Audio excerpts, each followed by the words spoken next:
हे सांपों, हे करैतों के बच्चों, तुम नरक के दंड से कैसे बचोगे? इसलिए देखो, मैं तुम्हारे पास भविष्यद्वक्ताओं और बुद्धिमानों और शास्त्रियों को भेजता हूँ, और तुम उनमें से कुछ को मार डालोगे और क्रूस पर चढ़ाओगे, और कुछ को अपने आराधनालयों में कोड़े मारोगे, और एक नगर से दूसरे नगर में खदेड़ते फिरोगे। जितने धर्मियों का लहू पृथ्वी पर बहाया गया है, वह सब तुम्हारे सिर पर पड़ेगा। आमीन। प्रभु का धन्यवाद।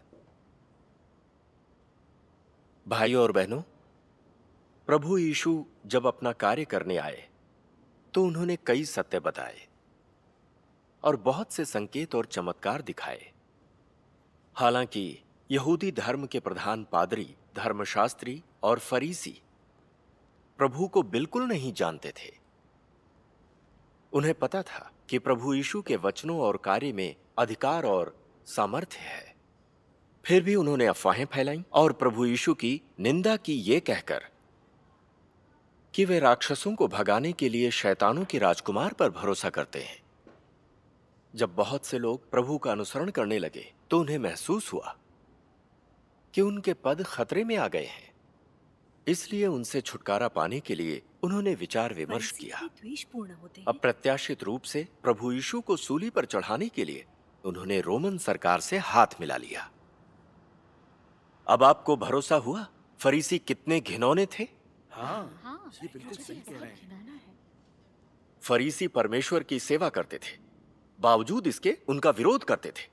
क्या उन्हें शाप नहीं लगना चाहिए? बिल्कुल सही बात है। अगर हम उस वक्त होते जब प्रभु यीशु अपना उपदेश देते थे, तो हम उनके अनुयायी बन गए होते। हम इन फरीसियों की तरह नहीं होते कि प्रभु यीशु को सूली पे चढ़ा दें। सच है। हमने प्रभु यीशु को स्वीकार कर लिया है, इसलिए हम तो फरीसी नहीं है ना? बिल्कुल नहीं। सिर्फ यहूदी धर्म के अगुआ जो प्रभु की निंदा करते थे, वे ही फरीसी हैं। हाँ। हम अलग हैं। हम सब प्रभु को स्वीकार कर यीशु के नाम पर बपतिस्मा पा चुके हैं। हमें अनुग्रह से उद्धार मिलता है, इसलिए हम फरीसी नहीं हैं। सही बात है। सही कह रहे हैं। पादरी गू, प्रभु के विश्वासी कभी फरीसी बन सकते हैं या नहीं? मुझे लगता है यह मामला आसान नहीं है। देखिए, बाइबल के प्रकाशित वाक्य में कई जगहों पर भविष्यवाणियां हैं। जिसके कान हों वो सुन ले कि आत्मा कलीसियाओं से क्या कहता है। इन भविष्यवाणियों को देखने पर मुझे लगता है कि प्रभु अंत के दिनों में लौटेंगे और अधिक से अधिक वचन बोलेंगे। मुझे भी यही लग रहा है। प्रभु यीशु ने एक बार कहा था, मेरी भेड़ें मेरा शब्द सुनती हैं, मैं उन्हें जानता हूं और वे मेरे पीछे पीछे चलती हैं। प्रभु अंत के दिनों में लौटकर मानव जाति से और अधिक वचन बोलते हैं, और अगर हम उनको स्वीकार न कर उनकी निंदा और विरोध करते हैं तो क्या हम भी फरीसी नहीं बन जाएंगे? पादरी गू सही कह रहे हैं। देखा जाए तो ये बात हमें सच इसके है। बारे में सोचना चाहिए। बिल्कुल सोचना चाहिए। भाई जैन के इस सवाल पर हमें गंभीरता से विचार करना चाहिए। हाँ, ये सवाल तो वाकई गौर करने लायक है। भाई जैन, आप मानते हैं कि प्रभु लौटेंगे और अधिक वचन बोलेंगे, इसलिए आपको चिंता है कि कहीं हम फरीसियों की तरह न बन जाएं और उन्हें पहचान न पाएं। संभव है हम उनकी निंदा भी करें, यही ना? हाँ। मुझे लगता है आप चिंता ना करें तो बेहतर होगा। प्रभु ने कहा था, और यदि मैं जाकर तुम्हारे लिए जगह तैयार करूं तो फिर आकर तुम्हें अपने यहां ले जाऊंगा, कि जहां मैं रहूं वहां तुम भी रहो। आमीन। यह साफ है कि प्रभु यीशु हम सब के लिए जगह बनाने गए थे, और उनकी वापसी से हम सीधे स्वर्ग के राज्य में आरोहित होंगे। आमीन। यह कैसे संभव है कि वे लौटकर अधिक वचन बोलें? हाँ, ये बात सही है। इसके अलावा जब प्रभु बादल पर उतरकर मानव जाति के सामने प्रकट होंगे तो उन्हें कोई पहचानेगा क्यों नहीं? बात तो सही है। बात है। आप ये बात अब भी नहीं समझ पा रहे हैं? हाँ, पादरी गू बिल्कुल सही कह रहे हैं। देखिए, हमने प्रभु में विश्वास किया है और उनके लिए कड़ी मेहनत भी की है। जब वे लौटेंगे तो हम सीधे स्वर्ग के राज्य में आरोहित कर लिए जाएंगे। बिल्कुल। इस तरह नहीं सोचना चाहिए कि हम उनको पहचान पाएंगे या नहीं, या कहीं हम फरीसी तो नहीं बन जाएंगे। नहीं, ये सब सोचना बेईमानी है। हाँ, हमें ये सोचने की जरूरत नहीं। इसमें वक्त क्यों जाया करें? भाइयों बहनों, पहले से ही हम अंत के दिनों में हैं और प्रभु के लौटने की भविष्यवाणियां मूल रूप से साकार हो चुकी है। प्रभु यीशु हमें परमेश्वर के राज्य में आरोहित करने के लिए किसी भी पल नीचे उतरेंगे। आमीन। सही बात है। परमेश्वर का धन्यवाद। प्रभु के स्वागत की इस नाजुक घड़ी में हमें प्रार्थना करनी होगी, प्रभु के लिए कड़ी मेहनत करनी होगी और उनका सेवक बनना होगा। बिल्कुल सही, सही कहा आपने। इस प्रकार जब प्रभु लौटेंगे तो हम इस लायक होंगे कि परमेश्वर के राज्य में पुरस्कृत हो सके। आमीन।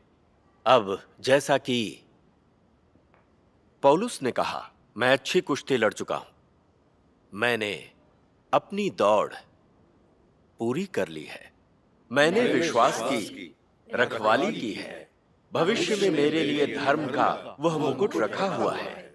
आमीन। हम यहाँ परमेश्वर बहुत ही से ही दयालु आए है। हैं। प्रभु का धन्यवाद। मैंने कई दशकों से प्रभु की सेवा की है और काफी कष्ट झेले हैं, खास तौर से उन 10 सालों में जब मुझे प्रभु के लिए जेल में बंद कर दिया गया था। उस समय पुलिस मुझसे पश्चातापों पर हस्ताक्षर करवाना चाहती थी, पर मैंने नहीं किया। मैं प्रभु को धोखा नहीं दे सकता था। हाँ। नतीजतन उन्होंने मुझे इस कदर यातना दी कि मैं मौत की कगार पर पहुंच गया। ऐसा ये नहीं बहुत होना गलत चाहिए हुआ। था। सीसीपी की जेलें दरअसल जिंदा नरक से कम नहीं है। मैं तो सोच भी नहीं सकती इन पर क्या बीती होगी। अगर प्रभु ने मेरी देखभाल और सुरक्षा न की होती तो मैं आज आपके सामने ना होता। परमेश्वर हमें कितना उनकी दयालु बातों पे है। गौर करना चाहिए। पादरी गू का विश्वास बहुत महान है। बिल्कुल, ये सच में प्रभु से मिली सुरक्षा है। ऐसा ही है। लेकिन प्रभु के लिए इतने कष्ट सहने को लेकर मुझे कोई खेद नहीं और मुझे उनसे शिकायत भी नहीं है।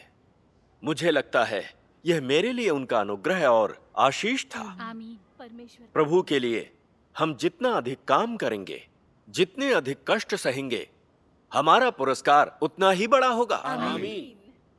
और पौलुस की तरह हम भी प्रभु के दिए धार्मिकता के मुकुट को प्राप्त करेंगे। आपको लगता है कि यह सच है? जी हाँ। ये सच पादरी है। गू की गवाही बहुत अच्छी है। सुनो, पादरी गु ने इतने कष्ट सहे हैं, भविष्य में उन्हें बहुत बड़े पुरस्कार मिलेंगे। हाँ, पादरी को सच में प्रभु के समर्पित सेवक हैं। हमें उनके नक्शे कदम पर चलना चाहिए। प्रभु का धन्यवाद। पादरी गु ने प्रभु में विश्वास करने में हमारी अगुवाई की है। ये सच में हमारा सौभाग्य है। प्रभु का धन्यवाद। आपको क्या लगता है पादरी गु रोज उन्हीं अनुभवों की बात क्यों करते हैं? सुन सुनकर उकता गई हूँ। पादरी को हमेशा अपने कष्टों की ही बात करते हैं। वे प्रभु के वचनों के पालन के बारे में अपने अनुभव की संगति संवाद क्यों साझा नहीं करते? वाकई मैं सोच रहा था, अगर किसी ने सिर्फ कष्ट उठाए हों तो क्या इस बात की गारंटी है कि प्रभु के लौटने पर उसे स्वर्ग के राज्य में आरोहित कर दिया जाएगा?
कल की सभा बहुत अच्छी थी। हाँ, कितनी बातें सीखने हमको को मिली। बहुत कुछ जानने मिला। बिल्कुल, ऐसी सभाएं होती रहनी चाहिए। सुनिए, आपको क्या लगता है चमकती पूर्वी बिजली को मानने वाले लोग इतने ज्यादा क्यों हो गए हैं?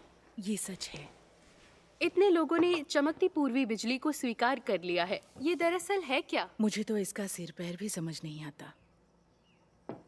हाँ, हम प्रभु के लौटने की राह देख रहे हैं, पर अभी तक हमने प्रभु को बादल पर उतरते नहीं देखा। हाँ, चमकती पूर्वी बिजली प्रकट हो चुकी है।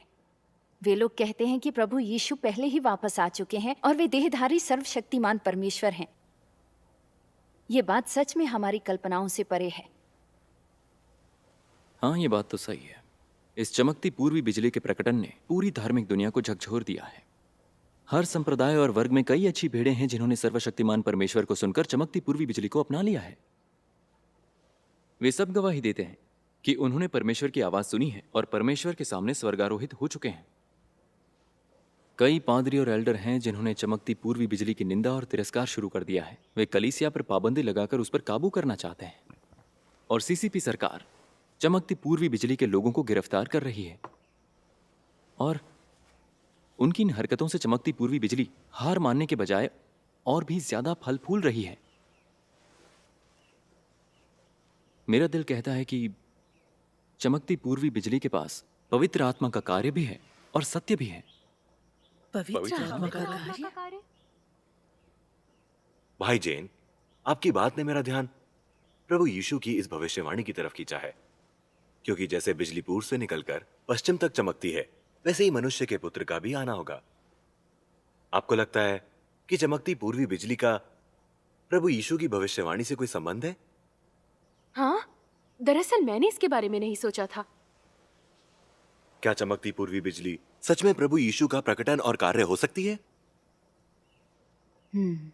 इस बारे में हमें ध्यान से सोचना होगा। चमकती पूर्वी बिजली गवाह है कि प्रभु यीशु लौट चुके हैं और वे ही देहधारी सर्वशक्तिमान परमेश्वर हैं, और ऐसा संभव नहीं है। प्रभु यीशु ने भविष्यवाणी की थी, तब मनुष्य के पुत्र का चिन्ह आकाश में दिखाई देगा और तब पृथ्वी के सब कुलों के लोग छाती पीटेंगे और मनुष्य के पुत्र को बड़ी सामर्थ्य और ऐश्वर्य के साथ आकाश के बादलों पर आते दिखेंगे। इसलिए मेरा विश्वास है, जब प्रभु लौटेंगे तो बादल पर उतरेंगे और सब लोग उनको देख सकेंगे। चमकती पूर्वी बिजली कहती है प्रभु लौट चुके हैं, तो हमने उन्हें देखा क्यों नहीं? सही बात है। इसलिए मैं निश्चित तौर पर कहता हूं, जो अंत के दिनों के देहधारी परमेश्वर के आने की गवाही देते हैं, वे सब दगाबाज हैं, वे सब धर्म विरोधी हैं। आमीन। और हम इसे बिल्कुल नहीं मान सकते। पादरी गू, ये सही नहीं हो सकता। अगर चमकती पूर्वी बिजली के पास प्रभु का प्रकटन नहीं है, तो वो इतनी सारी अच्छी भेड़ों पर कैसे विजय पा सकती हैं? हाँ, मैं भी यही सोच रहा था।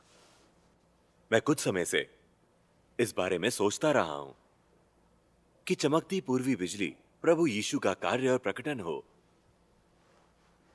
हमें उसका अध्ययन करना चाहिए। नहीं, मुझे जरूरी नहीं लगता। हमें बाइबल के अनुसार प्रभु के आने की प्रतीक्षा करनी चाहिए। चमकती पूर्वी बिजली कहती है कि प्रभु यीशु पहले ही लौट चुके हैं। उन्होंने अनेक सत्य व्यक्त किए हैं और अंत के दिनों का न्याय का कार्य किया है। क्या बाइबल में इसकी भविष्यवाणी की गई थी? मैं उसे क्यों नहीं देख पाया? मुझे यकीन है, चमकती पूर्वी बिजली प्रभु का प्रकटन नहीं हो सकती। हमें मान लेना चाहिए कि परमेश्वर के वचन और कार्य सब बाइबल में दर्ज हैं और उसके बाहर की हर चीज धर्म के विरुद्ध है। आमीन।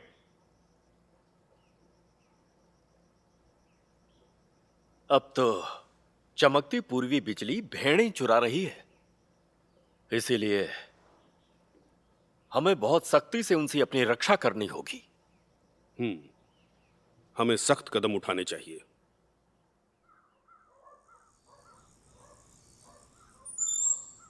ओह, क्या हमारी कलीसिया से किसी ने हाल ही में चमकती पूर्वी बिजली को अपनाया है? अभी तो नहीं। नहीं, मैंने भी नहीं सुना। अच्छी बात है। प्रभु का धन्यवाद।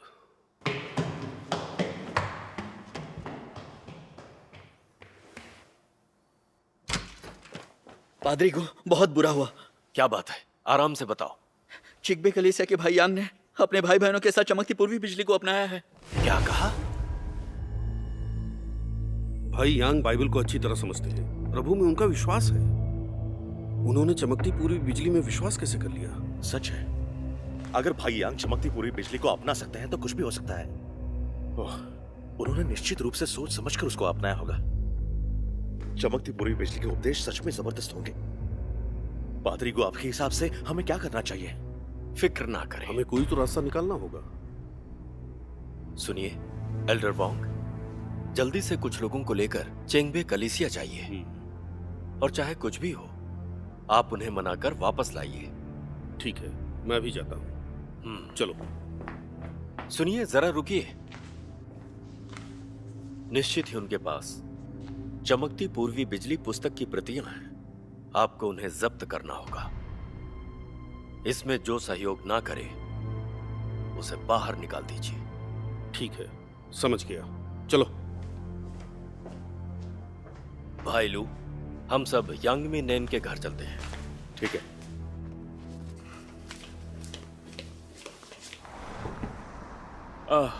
इस दौरान मैंने जीविका के काफी साधन जुटा लिए हैं। हाँ, सर्वशक्तिमान परमेश्वर का धन्यवाद। वापस जाने के बाद परमेश्वर के और अधिक वचन पढ़े। ठीक है। शायद हमारी कलीसिया से कोई आया है। देखो तो। मैं जाकर देखती हूँ। हाँ, इतनी रात का है, कौन आया होगा? ओह, पादरी को भाई लियो। बहुत देर हो गई है। पादरी को और भाई लियो इस वक्त? तो सब लोग यहाँ पर हैं। ओह, पादरी गु, भाई लियो, आप यहाँ कैसे?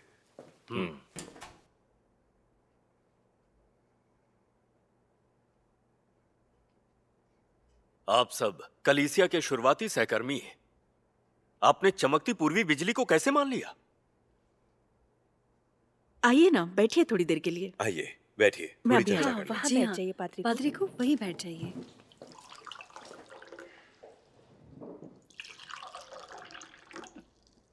भाई और बहनों, अगर चमकती पूर्वी बिजली सच्चा मार्ग होती तो क्या पादरी गु इसे पहले ही नहीं अपना लेते? क्या आप लोग पादरी गु से ज्यादा समझदार हैं? लीजिए, थोड़ा पानी पीजिए। पहले थोड़ा पानी लीजिए। पादरी गु, भाई लियू, कुछ समय से हमने सर्वशक्तिमान परमेश्वर की कलीसिया के भाई बहनों की गवाहियां और संगति संवाद सुने हैं। सर्वशक्तिमान परमेश्वर के वचन संपूर्ण सत्य हैं और उनमें अनेक रहस्य प्रकाशित हुए हैं। सही है, ये सच है। मुझे लगता है मैंने बहुत कुछ पाया है। हाँ, सही कहा। हमने बहुत सी सच्चाइयों को समझा है जिसको पहले हम बाइबल से कभी समझ नहीं पाए थे। सर्वशक्तिमान परमेश्वर के वचन परमेश्वर की ही वाणी है। मेरी अंतरात्मा ने इसकी पुष्टि की है। और सर्वशक्तिमान परमेश्वर प्रभु यीशु की वापसी है। पादरी को बहुत अच्छी बात है कि आप दोनों आज यहाँ आए। क्यों ना हम मिलकर संवाद करें? हाँ, कृपया हमारे साथ संवाद करें। भाई यांग, आप वर्षों से प्रभु की सेवा कर रहे हैं और आप कलीसिया के बाइबल को समझने वाले व्यक्ति हैं। मैंने कभी नहीं सोचा था कि आप चमकती पूर्वी बिजली को मान लेंगे। प्रभु यीशु ने कहा था कि जब वो लौटेंगे तो बादल पर उतरेंगे और विश्वासियों को स्वर्ग के राज्य में आरोहित करेंगे।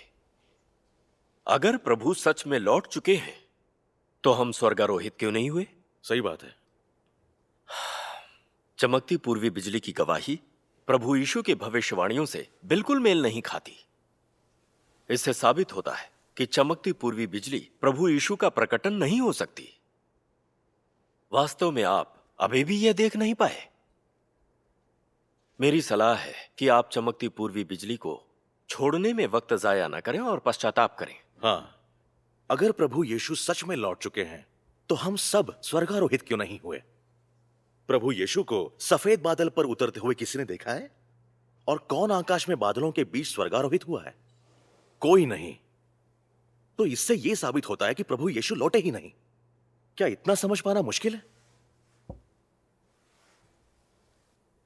पादरीगु, भाई लियू, बाइबल में प्रभु यीशु की वापसी की भविष्यवाणियां हैं। आप सिर्फ प्रभु की बादलों पर उतरने वाली भविष्यवाणी को ही क्यों पकड़े हुए हैं? उनकी दूसरी भविष्यवाणियों को देख ही नहीं रहे? सही बात है। प्रभु यीशु ने यह भी कहा था, देख मैं चोर के समान आता हूं। यदि तू जागृत न रहेगा तो मैं चोर के समान आ जाऊंगा और तू कदापि न जान सकेगा कि मैं किस घड़ी तुझ पर आ पड़ूंगा। आधी रात को धूम मची, देखो दूल्हा आ रहा है, उससे भेंट करने के लिए चलो। देखो मैं द्वार पर खड़ा हुआ खटखटाता हूं। बिल्कुल। यदि कोई मेरा शब्द सुनकर द्वार खोलेगा तो मैं उसके पास भीतर आकर उसके साथ भोजन करूंगा और वह मेरे साथ। आमीन। पादरीगु, प्रभु यीशु की भविष्यवाणी के अनुसार प्रभु अंत के दिनों में गुप्त रूप से पृथ्वी पर उतरकर वचन बोलेंगे। जो लोग परमेश्वर को सुनकर उनका स्वागत करेंगे वही बुद्धिमान कुंवारियां बनेंगे और सिर्फ वही स्वर्गारोहित हो प्रभु के साथ दावत करेंगे। आमीन। पादरीगु, आपने निश्चित तौर पर कई बार प्रभु के गुप्त रूप से आने की भविष्यवाणियां पढ़ी हैं। जहां तक प्रभु की वापसी का सवाल है, आप प्रभु के वचनों को चुन चुन कर क्यों ले रहे हैं? आप ऐसा क्यों कहते हैं कि जो बादल पर उतरने वाले प्रभु यीशु नहीं हैं, वे झूठे मसीह हैं? आप परमेश्वर की आवाज सुनने की कोशिश नहीं कर रहे हैं और यह सुनकर भी कि ऐसी गवाही देने वाले लोग हैं कि प्रभु यीशु पहले ही लौट चुके हैं और वचन बोल चुके हैं। आप उसकी खोज या परीक्षा नहीं करना चाहते और प्रभु के आने की प्रतीक्षा करना उनकी इच्छा के अनुरूप है। भाई यांग, आखिर मतलब क्या है आपके कहने का? हाँ, क्या आप ये कहना चाहते हैं कि हम मूर्ख कुंवारियां हैं? भाई लू, आप बैठ जाइए। भाई यांग को बोलने दीजिए। हाँ, बैठ जाइए। आप बैठ जाइए।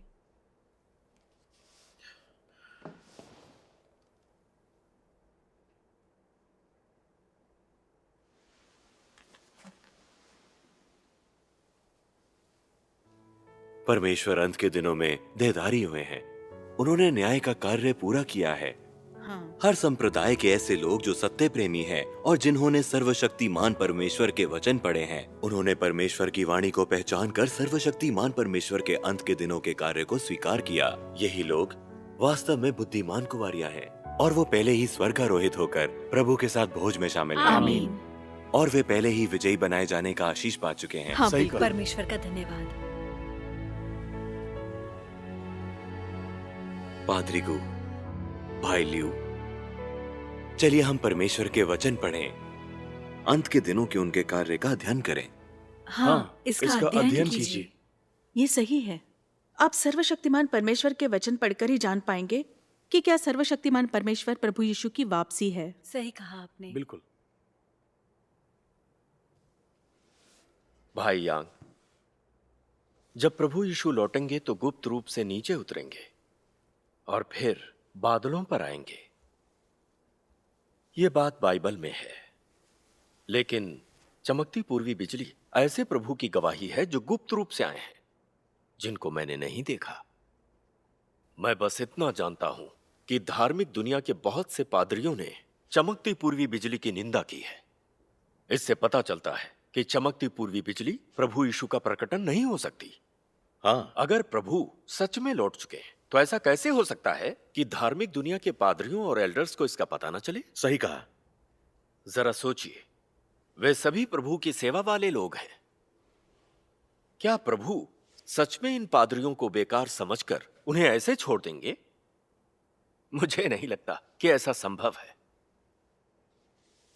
इसलिए हम प्रभु के बादल पर उतरने और स्वर्ग के राज्य में आरोहित किए जाने की प्रतीक्षा करेंगे। यही सही होगा। आमीन। मैं आपको सलाह देता हूं कि आप पश्चाताप करें ताकि वे कहीं आपको छोड़ न दें। सही कहा।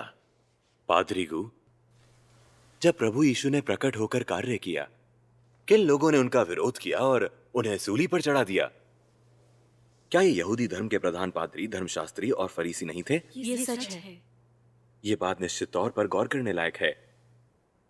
हम लोग फरीसियों के रास्ते पर कतई नहीं चल सकते। हाँ पादरीगु, अगर आप चमकती पूर्वी बिजली की परीक्षा नहीं करते और उसकी निंदा और विरोध करने में धार्मिक दुनिया का अनुसरण करते हैं तो ये परमेश्वर का अपमान होगा। हाँ पादरीगु, पहले आप सर्वशक्तिमान परमेश्वर के वचनों को पढ़ते क्यों नहीं है? उनके वचन सत्य है या नहीं, परमेश्वर की वाणी है या नहीं, आप खुद ही देख लीजिए और तब आप अपनी राय दीजिए। तभी सुरक्षा प्राप्त होगी और आप परमेश्वर का अपमान नहीं करेंगे। आपको इसकी परीक्षा करनी चाहिए। लापरवाही से निंदा मत कीजिए। आप उन्हें सूली पर चढ़ा देंगे तो ये बड़ा पाप होगा। हाँ, बिल्कुल, ये सही ये कहा। सच है। प्रभु के सभी वचन इस बाइबल में है। सही है। भाइयों बहनों, हमने प्रभु में लंबे समय से विश्वास किया है।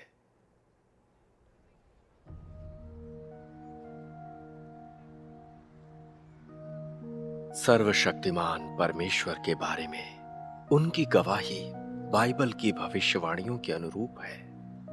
क्या वे वास्तव में प्रभु यीशु का प्रकटन है?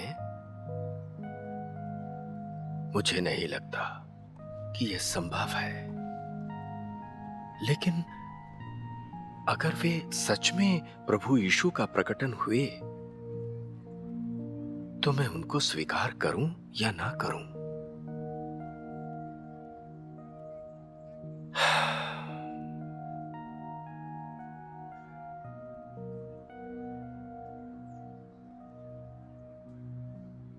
मैं ऐसा नहीं कर सकता। अगर मैं स्वीकार कर लूंगा तो कलीसिया मुझे बाहर निकाल देगी और तब मेरा पादरी रहना बहुत मुश्किल हो जाएगा।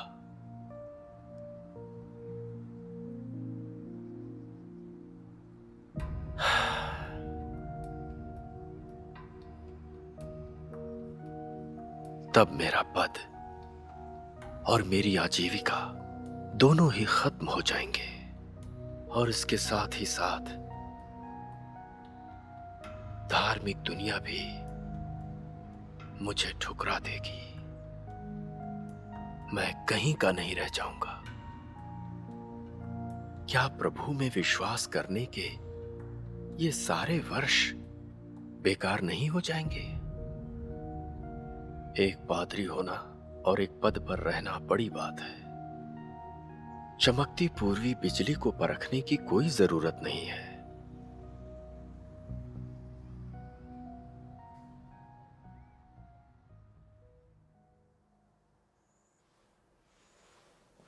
मैंने कभी नहीं सोचा था कि यांग मिंगेन और दूसरे लोग चमकती पूर्वी बिजली को मानने के बाद इतने अटल हो जाएंगे।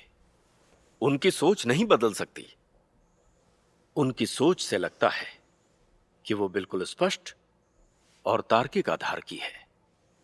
उनकी बात पूरी तरह बाइबल के अनुसार है और उसको काटने का कोई रास्ता नहीं है।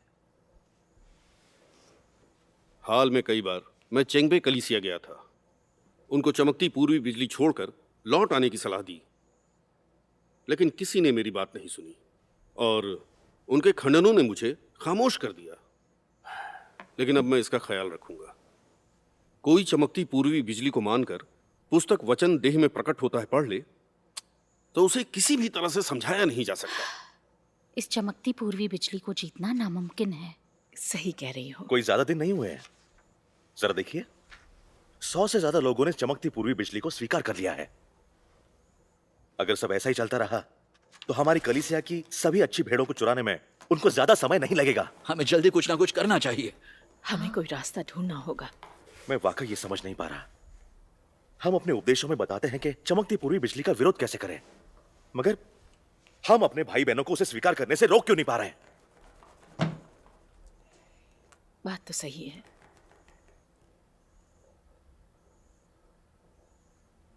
दुश्मन की थाह लो, खुद को जानो, तुम सैकड़ों युद्ध जीत सकते हो।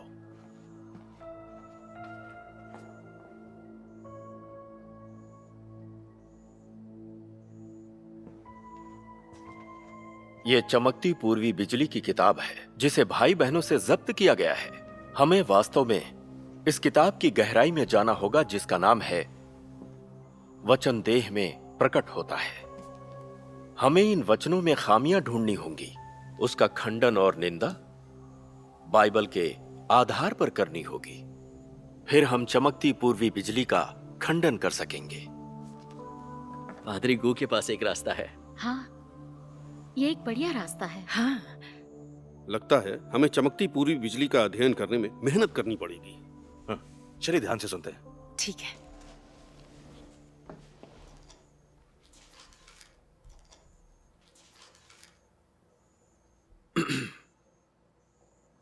मैं उन सभी को रोशनी देखने दूंगा जिन्हें इसकी तलाश है, और वह महिमा देखने दूंगा जो इस्राएल में थी। मैं उन्हें देखने दूंगा कि मैं बहुत पहले सफेद बादलों पर सवार होकर लोगों के बीच में पहुंच गया हूं।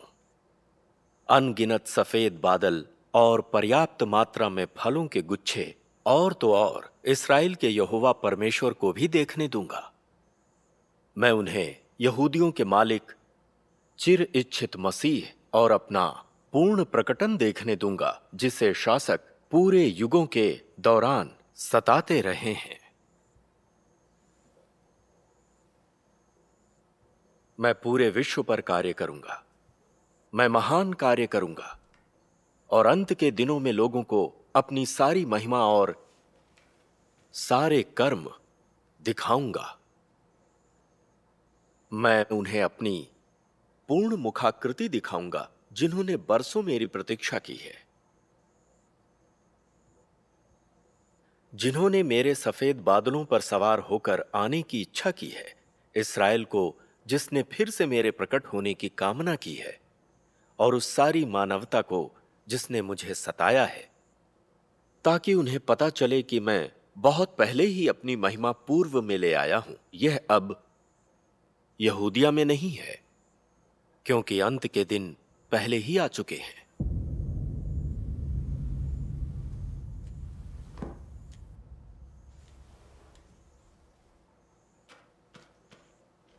वैसे पादरी गू, ऐसा नहीं लगता कि इसमें कुछ भी गलत है? नहीं, और देखते हैं।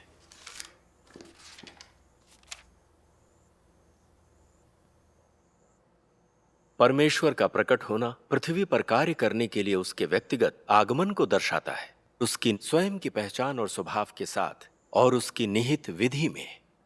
वह एक युग की शुरुआत और एक युग के समाप्त होने के कार्य का संचालन करने के लिए मनुष्यों के बीच में उतरता है।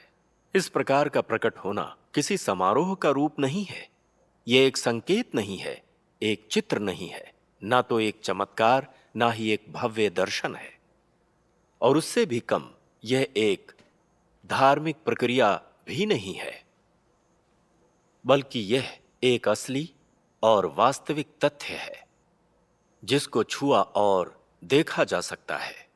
इस तरह का प्रकट होना किसी प्रक्रिया का अनुसरण करने के लिए नहीं है, और ना ही एक अल्पकालिक उपक्रम के लिए, बल्कि यह उसकी प्रबंधन योजना में कार्य करने के स्तर के लिए है। परमेश्वर का प्रकट होना हमेशा अर्थपूर्ण होता है और हमेशा उसकी प्रबंधन योजना से जुड़ा होता है। यह प्रकटीकरण परमेश्वर के मार्गदर्शन, नेतृत्व और मनुष्य के ज्ञान के प्रकाशन से पूरी तरह से अलग है। परमेश्वर हर बार प्रकट होने पर कार्य के एक बड़े स्तर को क्रियान्वित करता है। यह कार्य किसी भी अन्य युग से बहुत अलग है। यह मनुष्य के लिए अकल्पनीय है और इसे कभी भी मनुष्य ने अनुभव नहीं किया। यह वो कार्य है जो एक नए युग को शुरू करता है और पुराने युग का अंत। यह मानव जाति के उद्धार के लिए कार्य का एक नया और बेहतर रूप है। साथ ही यह मानव जाति को नए युग में लाने का कार्य है। वह वास्तव में परमेश्वर के प्रकट होने का महत्व है।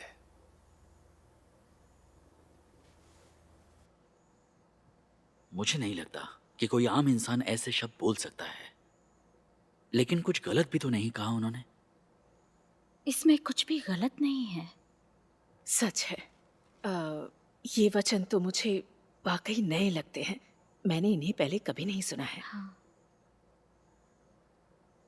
मैं पढ़ूंगा इसे, कोई ना कोई खामी तो होगी।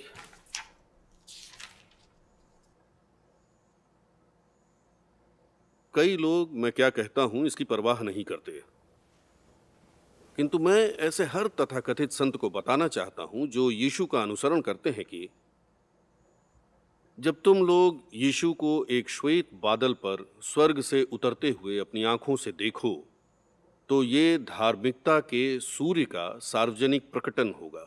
शायद वो तुम्हारे लिए एक बड़ी उत्तेजना का समय होगा, मगर तुम्हें पता होना चाहिए कि जिस समय तुम यीशु को स्वर्ग से उतरते हुए देखोगे तो यही वो समय होगा जब तुम दंड दिए जाने के लिए नीचे नरक चले जाओगे।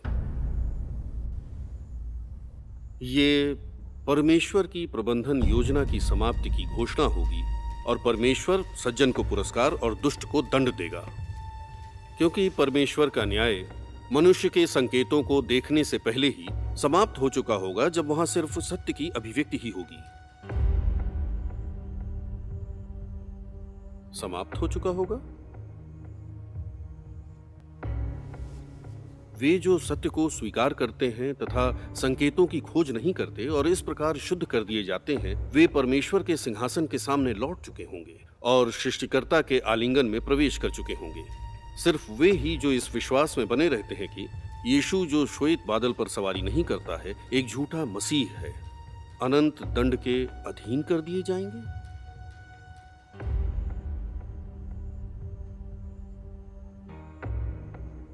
क्योंकि वे सिर्फ उस यीशु में विश्वास करते हैं जो संकेतों को प्रदर्शित करता है, परंतु उस यीशु को स्वीकार नहीं करते जो गंभीर न्याय की घोषणा करता है और जीवन में सच्चे मार्ग को बताता है। और इसलिए केवल यही हो सकता है कि जब यीशु खुलेआम श्वेत बादल पर वापस लौटें तो वह उनसे निपटे। वे बहुत हठधर्मी, अपने आप में बहुत आश्वस्त, बहुत अभिमानी हैं। ऐसे अधम लोग यीशु द्वारा कैसे पुरस्कृत किए जा सकते हैं?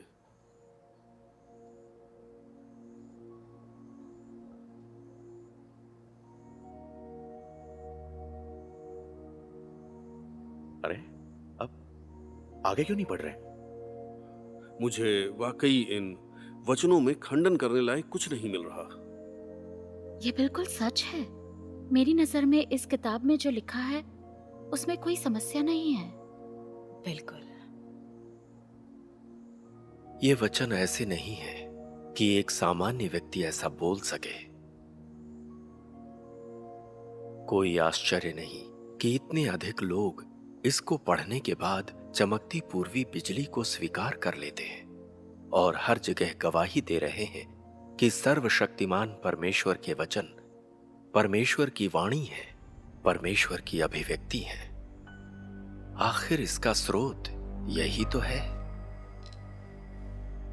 ऐसा लगता है कि हमें अपने भाई बहनों को चमकती पूर्वी बिजली की किताब पढ़ने से रोकने का कोई तरीका ढूंढना होगा। हमें अपना शोध अवश्य जारी रखना होगा।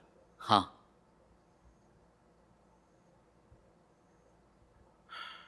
आगे का मैं पढ़ता हूं।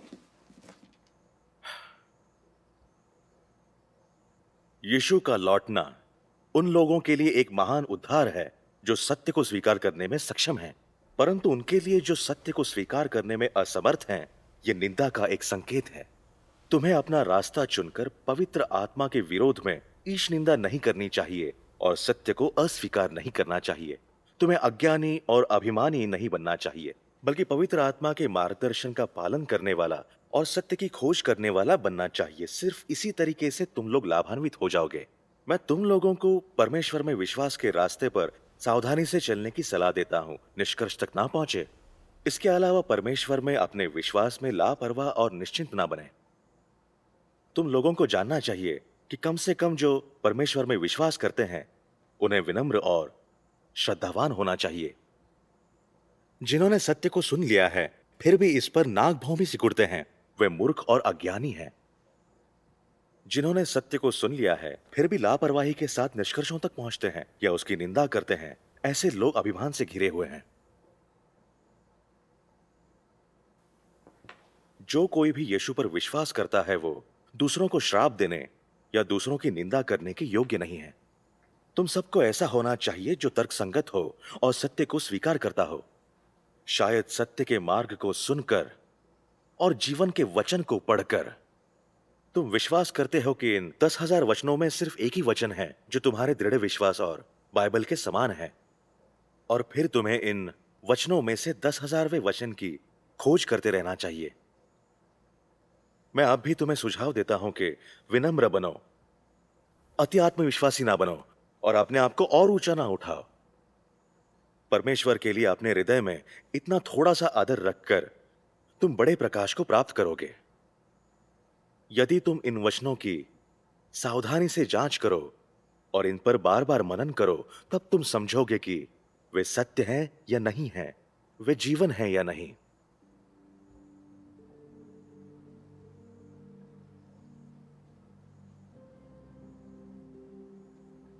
ये बात तो बिल्कुल सच है।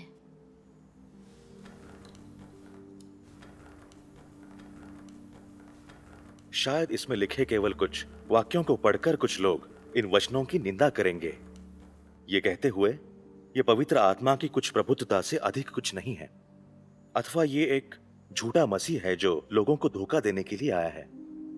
जो लोग ऐसी बातें कहते हैं वे अज्ञानता से अंधे हो गए हैं। तुम परमेश्वर के कार्य और उसकी बुद्धि को बहुत कम समझते हो। मैं तुम्हें आरंभ से शुरू करने की सलाह देता हूं।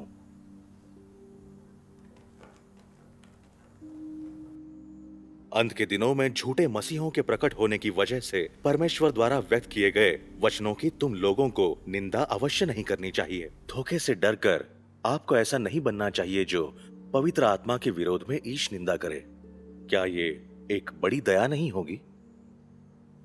यदि बहुत सारी जांच करने के बाद अब भी तुम्हें लगता है कि ये वचन सत्य नहीं है, मार्ग नहीं है और ये परमेश्वर की अभिव्यक्ति नहीं है, तो फिर अंततः तुम अवश्य ही दंडित किए जाओगे और आशीषों के बिना होगे।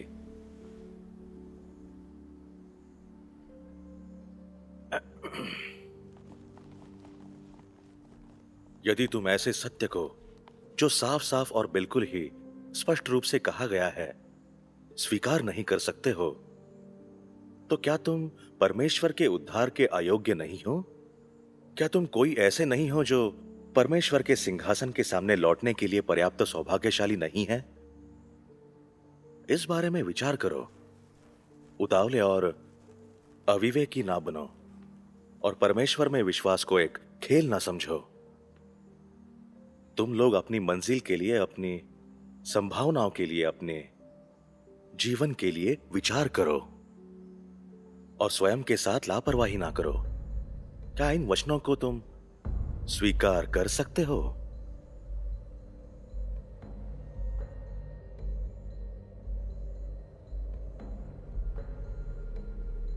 सर्वशक्तिमान परमेश्वर के वचन बहुत प्रभावी हैं।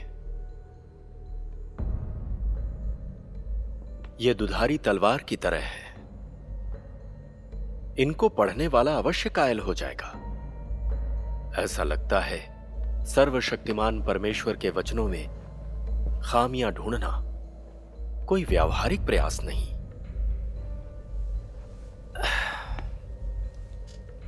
मैंने कभी नहीं सोचा था कि सर्वशक्तिमान परमेश्वर के वचन इतने प्रामाणिक और इतने प्रभावी होंगे। इसलिए सर्वशक्तिमान परमेश्वर के वचन पढ़ने के बाद इतने अधिक लोगों ने चमकती पूर्वी बिजली को स्वीकार कर लिया है। मैंने तो ये भी सुना है कि चमकती पूर्वी बिजली के लोग सर्वशक्तिमान परमेश्वर की वचन देह में प्रकट होते हैं। ये सब फिल्मों में भी दिखा रहे हैं। और इतना ही नहीं, एक चैनल भी है संवेद भजनों, संगीत और कई दूसरे वीडियो का। ये बिल्कुल सच है। चमकती पूर्वी बिजली की फिल्में देखने के बाद लोग उस पर ध्यान देने लगे हैं। अभी 2-4 दिन पहले मैंने एक भाई के पास से एक मेमोरी कार्ड जब्त किया जिसमें चमकती पूर्वी बिजली की फिल्में थीं। जब मैंने उसे देखा तो जो देखा वो बहुत चौंकाने वाला था।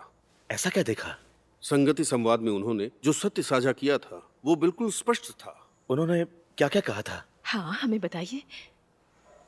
चीन की कम्युनिस्ट सरकार शैतान और परमेश्वर के विरोध का विश्लेषण था और धार्मिक दुनिया के पादरियों द्वारा परमेश्वर के विरोध के फरीसी जैसे सार का पर्दाफाश किया गया था और इस बात की निंदा की थी कि सर्वशक्तिमान परमेश्वर का विरोध करने वाले सभी पादरी झूठे और बुराई के सेवक हैं। वे ऐसा कैसे कह सकते हैं?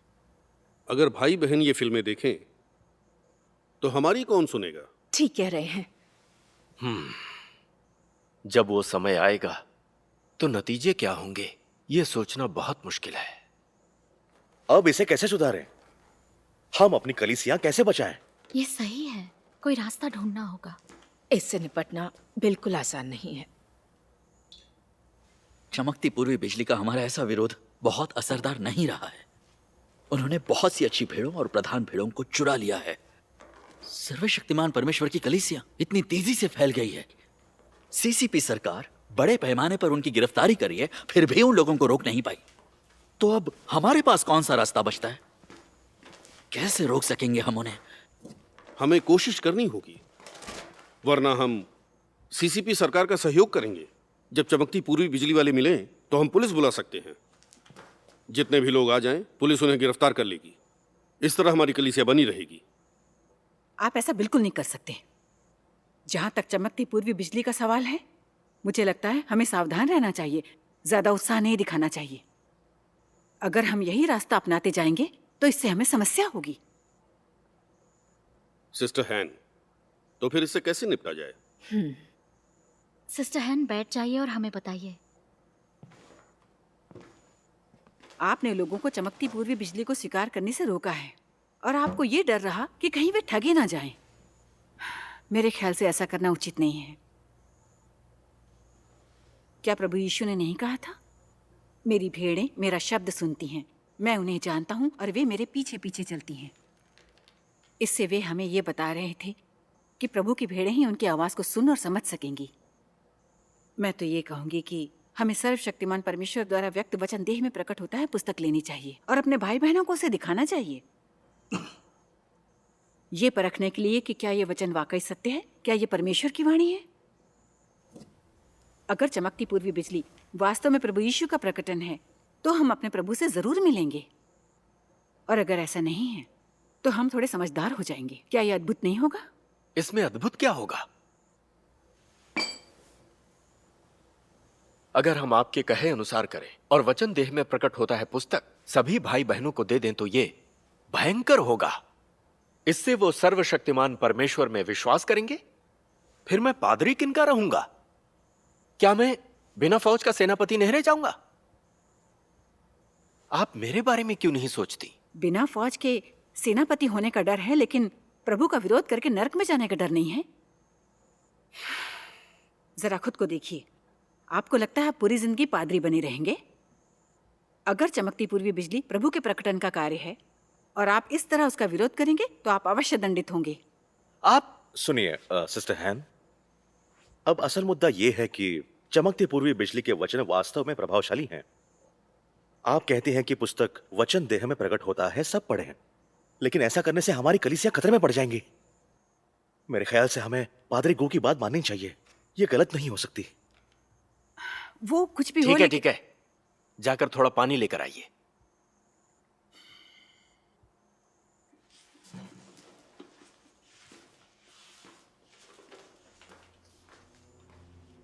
पादरी को, एल्डर वोंग, क्या लगता है हमें क्या करना चाहिए?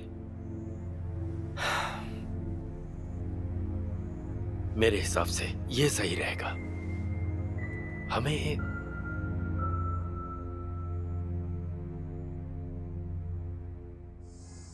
क्या लगता है आज क्या बात करेंगे? भाइयों और बहनों, चमकती पूर्वी बिजली के प्रकटन ने पूरी दुनिया में खलबली मचा दी है।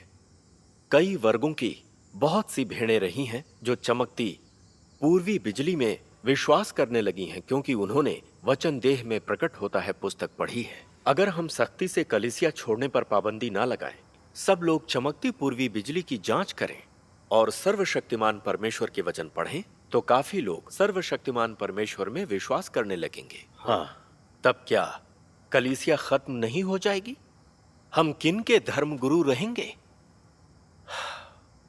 मैंने इसी का समाधान ढूंढने के लिए आप सबको एक साथ यहां पर बुलाया है, समझने के लिए कि कलीसिया को जीवित रखते हुए झुंड को कैसे बचाएं। क्या करें कि सभी चमकती पूर्वी बिजली को ठुकरा दें? अगर आप लोगों के पास कोई नया विचार या सुझाव है तो बताइए। तुम्हारे मन में है कुछ सोचा है तुमने?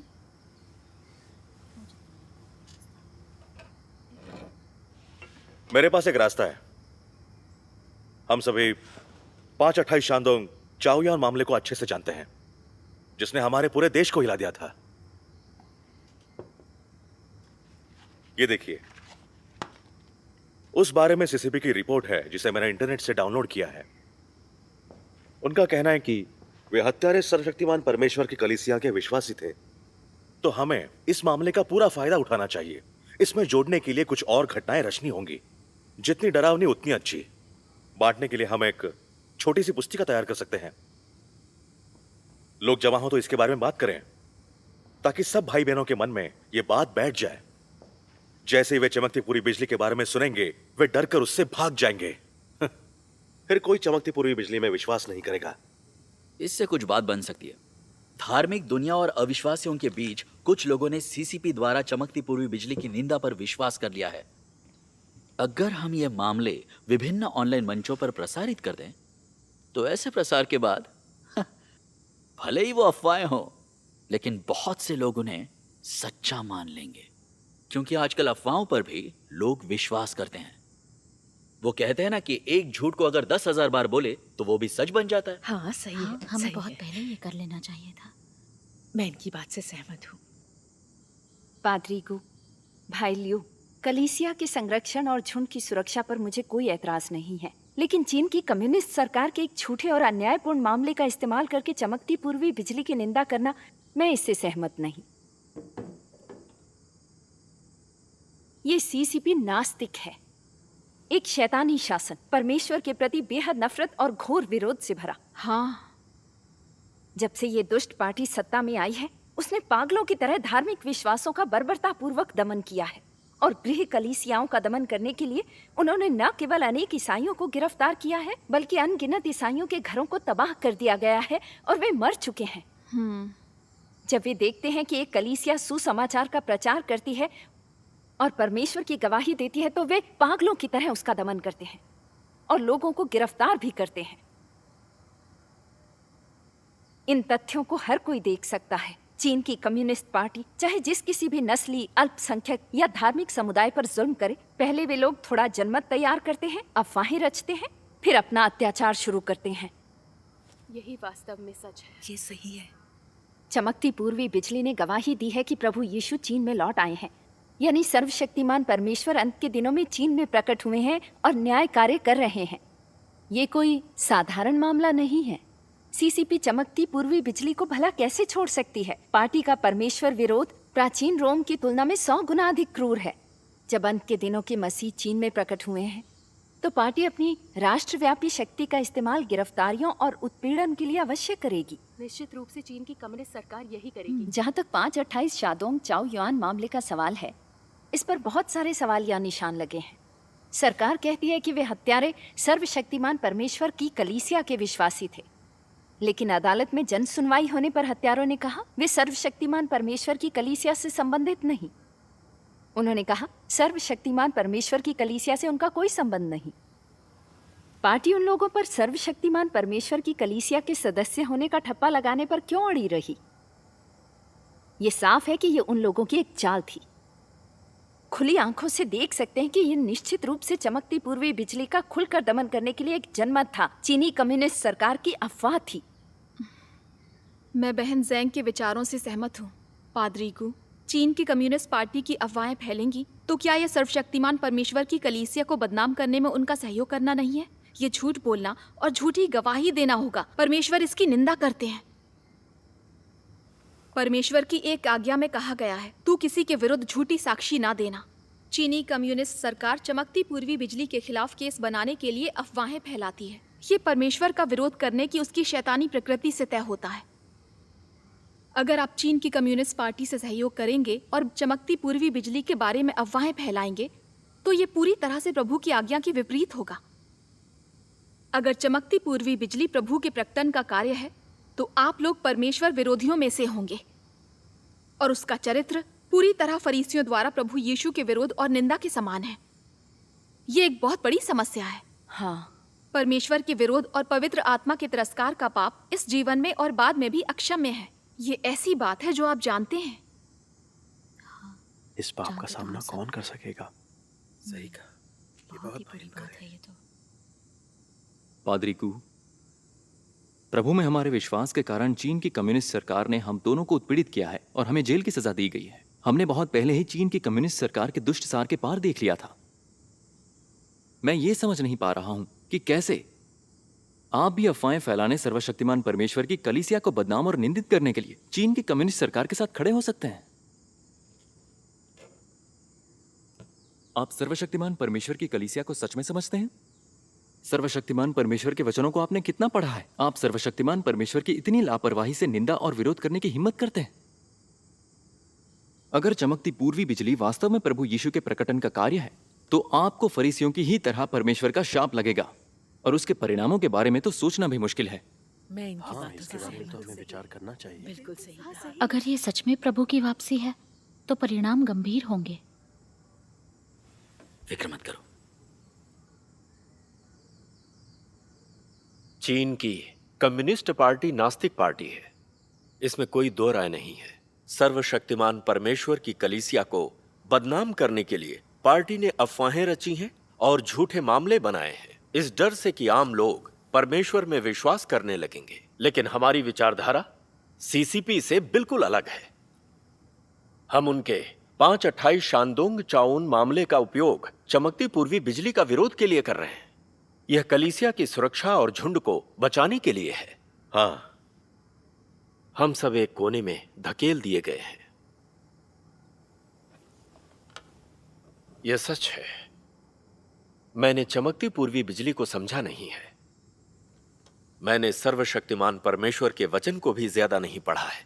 पर सीसीपी सरकार और धार्मिक दुनिया के बहुत से पादरी चमकती पूर्वी बिजली की निंदा करते हैं। यह एक संयोग नहीं है। मैं ये कह सकता हूं कि चमकती पूर्वी बिजली सच्चा मार्ग नहीं हो सकती। सही है। अगर चमकती पूर्वी बिजली प्रभु के प्रकटन का कार्य है और हमारा विरोध बिल्कुल गलत है तो यह पाप मेरे सिर पर होगा। आप सबका इससे कोई संबंध नहीं। हमें कोई रास्ता ढूंढना होगा।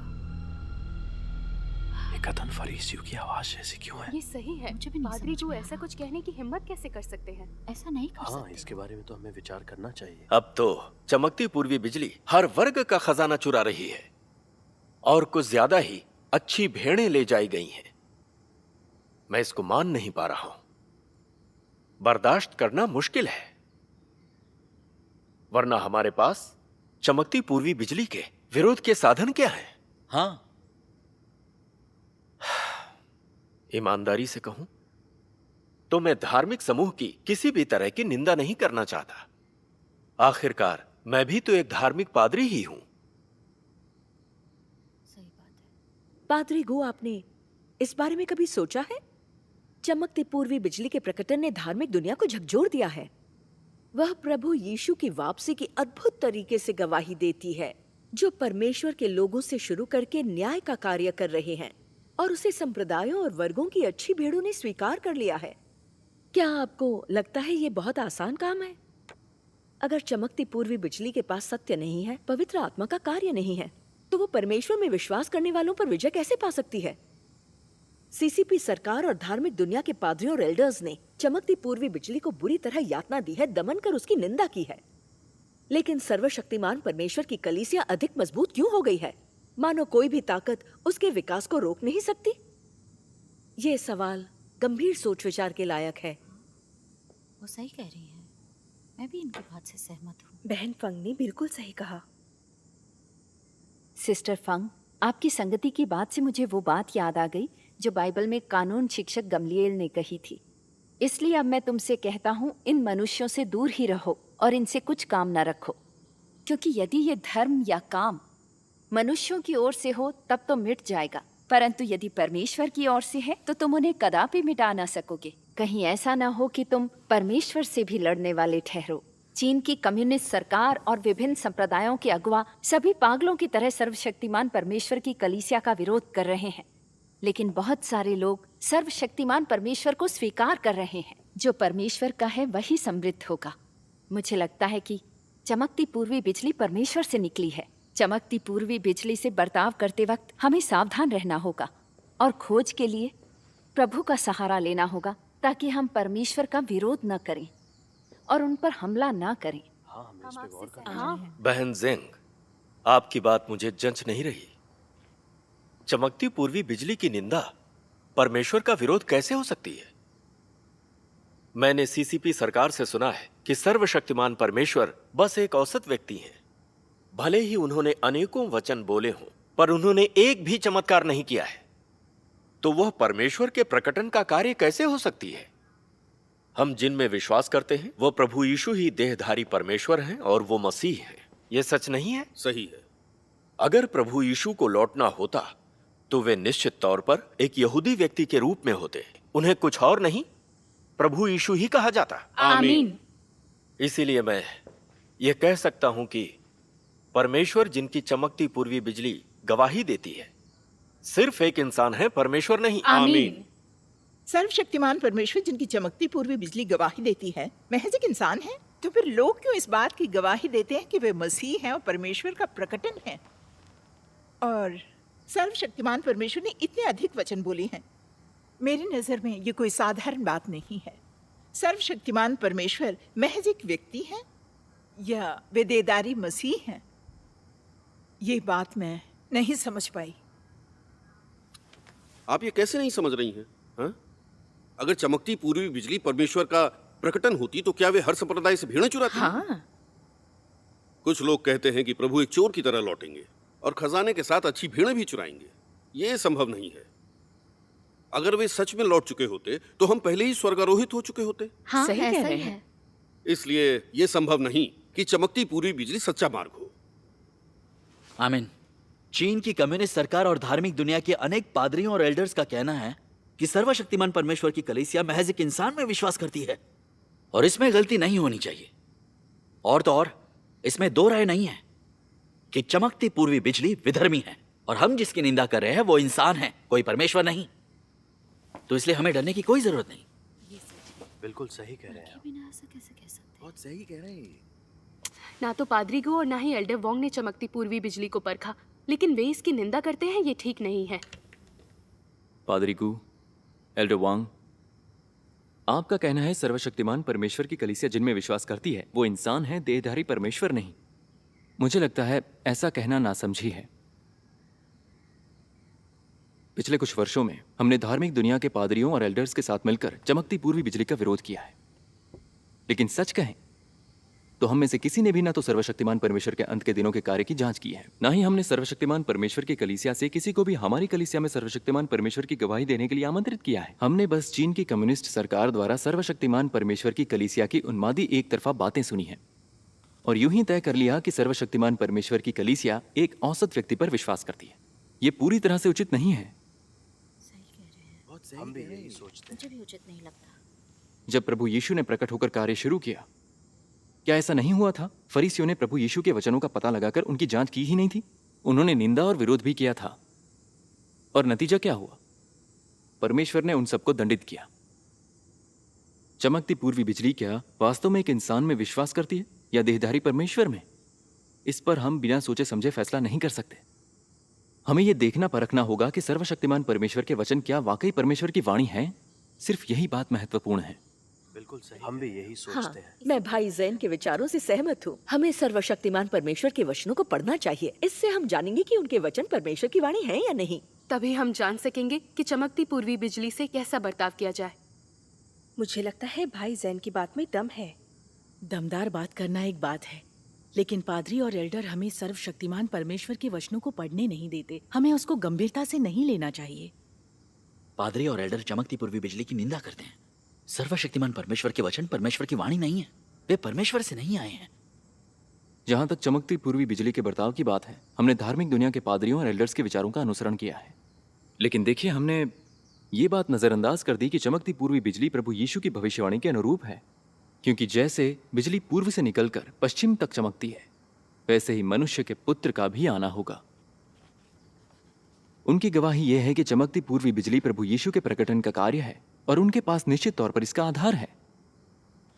इतने अधिक लोग इसकी गवाही देते हैं, क्या वो सब मूर्ख हैं? क्या उनको सम्मोहित कर दिया गया है? मुझे संभव नहीं लगता। और खास तौर पर धार्मिक दुनिया की इतनी अधिक अच्छी भीड़ों ने इसे स्वीकार कर लिया है। वो सब ऐसे लोग हैं जो बाइबल को समझते हैं। ये दिखाता है कि चमकती पूर्वी बिजली के पास निश्चित तौर पर पवित्र आत्मा का कार्य है और सर्वशक्तिमान परमेश्वर के वचनों में निश्चित रूप से सत्य है। ऐसा कहना अवश्य उचित है। पादरी गु, एल्डर वांग, चूंकि आप लोगों ने सर्वशक्तिमान परमेश्वर के वचनों को अधिक नहीं पढ़ा है या सही मायनों में उनके कार्य को नहीं देखा है, आप बस यूं ही ऐसा फैसला कैसे कर सकते हैं? जब प्रभु यीशु ने प्रकट होकर कार्य शुरू किया तो क्या वो भी दिखने में सामान्य व्यक्ति नहीं थे? और इतने लोग उनमें विश्वास क्यों करते हैं? ऐसा इसलिए क्योंकि वो एक देहधारी परमेश्वर हैं। अगर सर्वशक्तिमान परमेश्वर वास्तव में देहधारी परमेश्वर हैं और आप इस तरह उनकी निंदा कर रहे हैं तो क्या परमेश्वर का विरोध करना नहीं है? फरीसियों ने भी यही गलती की थी और उनको परमेश्वर का शाप मिला था। भाईजान, आपने ये सब इतने निश्चय से कहा है, आपने चमकती पूरी बिजली को स्वीकार कर लिया है?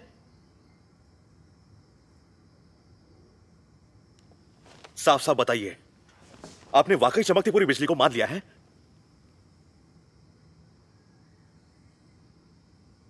बात ऐसी है कि मैंने चमकती पूर्वी बिजली को स्वीकार नहीं किया है। मैं फिलहाल उसे परख रहा हूं। ये अच्छी बात है। बिल्कुल सही कह रहे हैं आप। परखना चाहिए। अगर मैंने उसे सच में स्वीकार कर लिया होता तो मुझे सर्वशक्तिमान परमेश्वर की गवाही देनी पड़ती।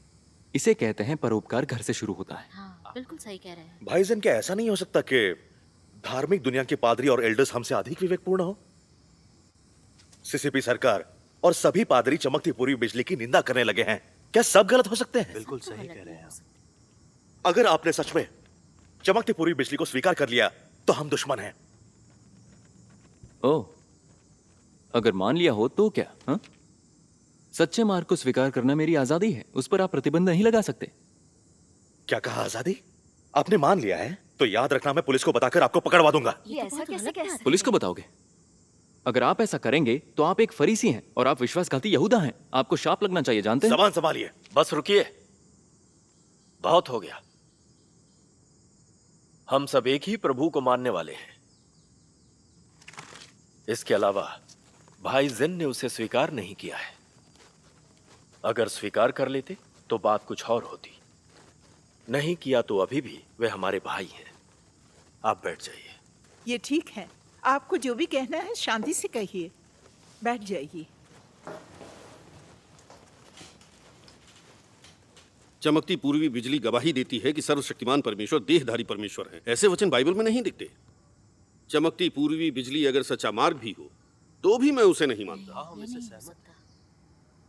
सच कहूं तो मैंने सर्वशक्तिमान परमेश्वर की कलीसिया के लोगों को गवाही देते सुना है। उनका सच हमारी सच्चाई से गहरा है। क्यों? लेकिन वे हमारी भेड़ें नहीं चुरा सकते। हाँ, कभी नहीं। भेड़ें चुराने के लिए मैं उनका विरोध करता हूँ। हमारी इतनी अच्छी भेड़ें वो चुरा ले जाएं, हैं? और मैं उनसे नफरत न करूं। अगर वे ऐसा करना जारी रखेंगे तो मैं उनके खिलाफ पुलिस बुलाऊंगा। जो मैं कहता हूं वो करके दिखाऊंगा। पुलिस को यहाँ बुला लेंगे। अब आप ही बताइए मुझे, क्या ये यहूदा होना नहीं है? पूरी तरह से एल्डर वॉन्ग, हम इसे स्वीकार न करें तो कोई बात नहीं, लेकिन प्रभु के विश्वासियों को चीन की कम्युनिस्ट सरकार के हवाले कर देना बहुत बुरा काम है। वे सीसीपी से कैसे मिल सकते हैं? ये परमेश्वर की अवज्ञा करना है। इन्हें ये बात समझ नहीं होगी। ये इस तरह ऐसा नहीं कर सकते। सब लोग शांत हो बिल्कुल भी जाइए। नहीं।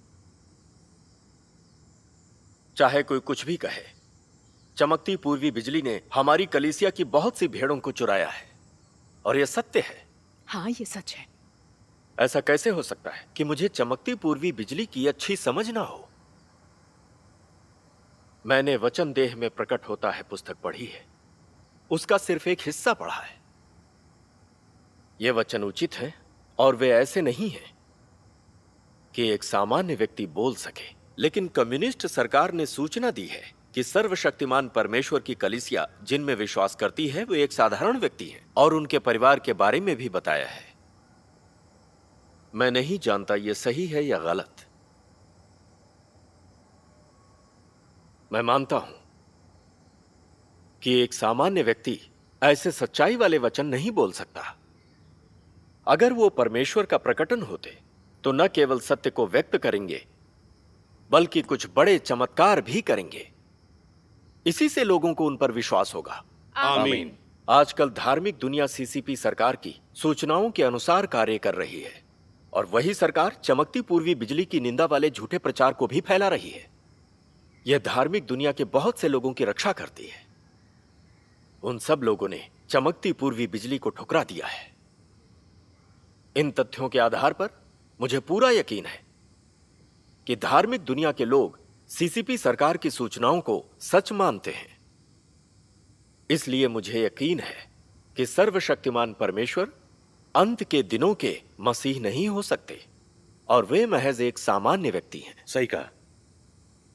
इस प्रकार विरोध और निंदा करने के लिए मेरे पास पर्याप्त आधार है और यह गलत नहीं है। आमीन। पादरी गु, आपका कहना गलत है। धार्मिक दुनिया के अधिकांश पादरी 40 या 50 वर्ष से ऊपर के वयस्क हैं। उन्हें सीसीपी सरकार ने गिरफ्तार कैसे नहीं किया होगा? आप खुद गिरफ्तार हो चुके हैं, 12 साल की जेल की सजा काट चुके हैं। उन्होंने हमारी कैसे निंदा की है? क्या उनकी वे बातें सच और जायज थी? आप कैसे अनदेखा कर सकते हैं? चीन की कम्युनिस्ट पार्टी बातों को तोड़ती मरोड़ती है ताकि धार्मिक विश्वास को उत्पीड़ित किया जा सके। हम पीड़ित हैं और अपनी अंतरात्मा को नजरअंदाज नहीं कर सकते। हाँ, हम इससे सहमत हैं।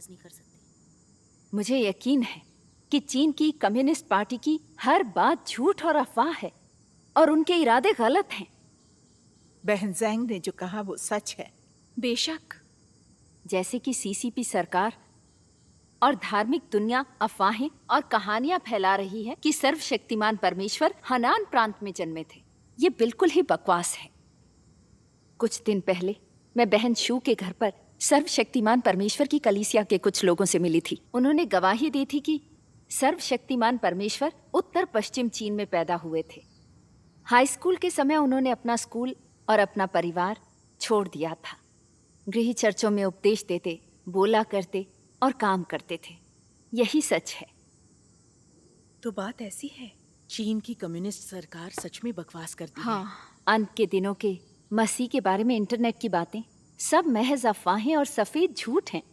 उन्हें सीसीपी सरकार ने प्रचारित किया है और धार्मिक दुनिया के लोगों ने फैलाया है। वे भरोसेमंद नहीं। चीन की सरकार आधारहीन सच्चाई तोड़ मरोड़ कर पेश करती है। हाँ, सच कह रही हैं। ईसाई होकर सीसीपी की असलियत को ना समझना हमारी मूर्खता होगी और प्रभु में हमारा भरोसा बिल्कुल बेकार हो जाएगा। मैं बहन ज़ैंग से सहमत हूं। हम सब जानते हैं कि जब प्रभु यीशु ने प्रकट होकर कार्य करना शुरू किया तो उनके स्वीकार करने वाले लोगों में किसी ने उनको इस आधार पर स्वीकार नहीं किया कि रोमन सरकार या यहूदी धर्म के मुख्य पादरियों और धर्मशास्त्रियों ने ऐसा कहा था। जिन लोगों ने मुख्य पादरियों, धर्मशास्त्रियों और फरीसियों को सुना, वो सिर्फ प्रभु यीशु को ठुकराकर उनकी निंदा करते थे। सही कह रहे हैं। जिन्होंने प्रभु पर सचमुच भरोसा किया, उन्होंने उनके वचनों और कार्य के आधार पर ही उनका अनुसरण किया। हाँ, हमें इस पे गौर करना सही चाहिए। बात है।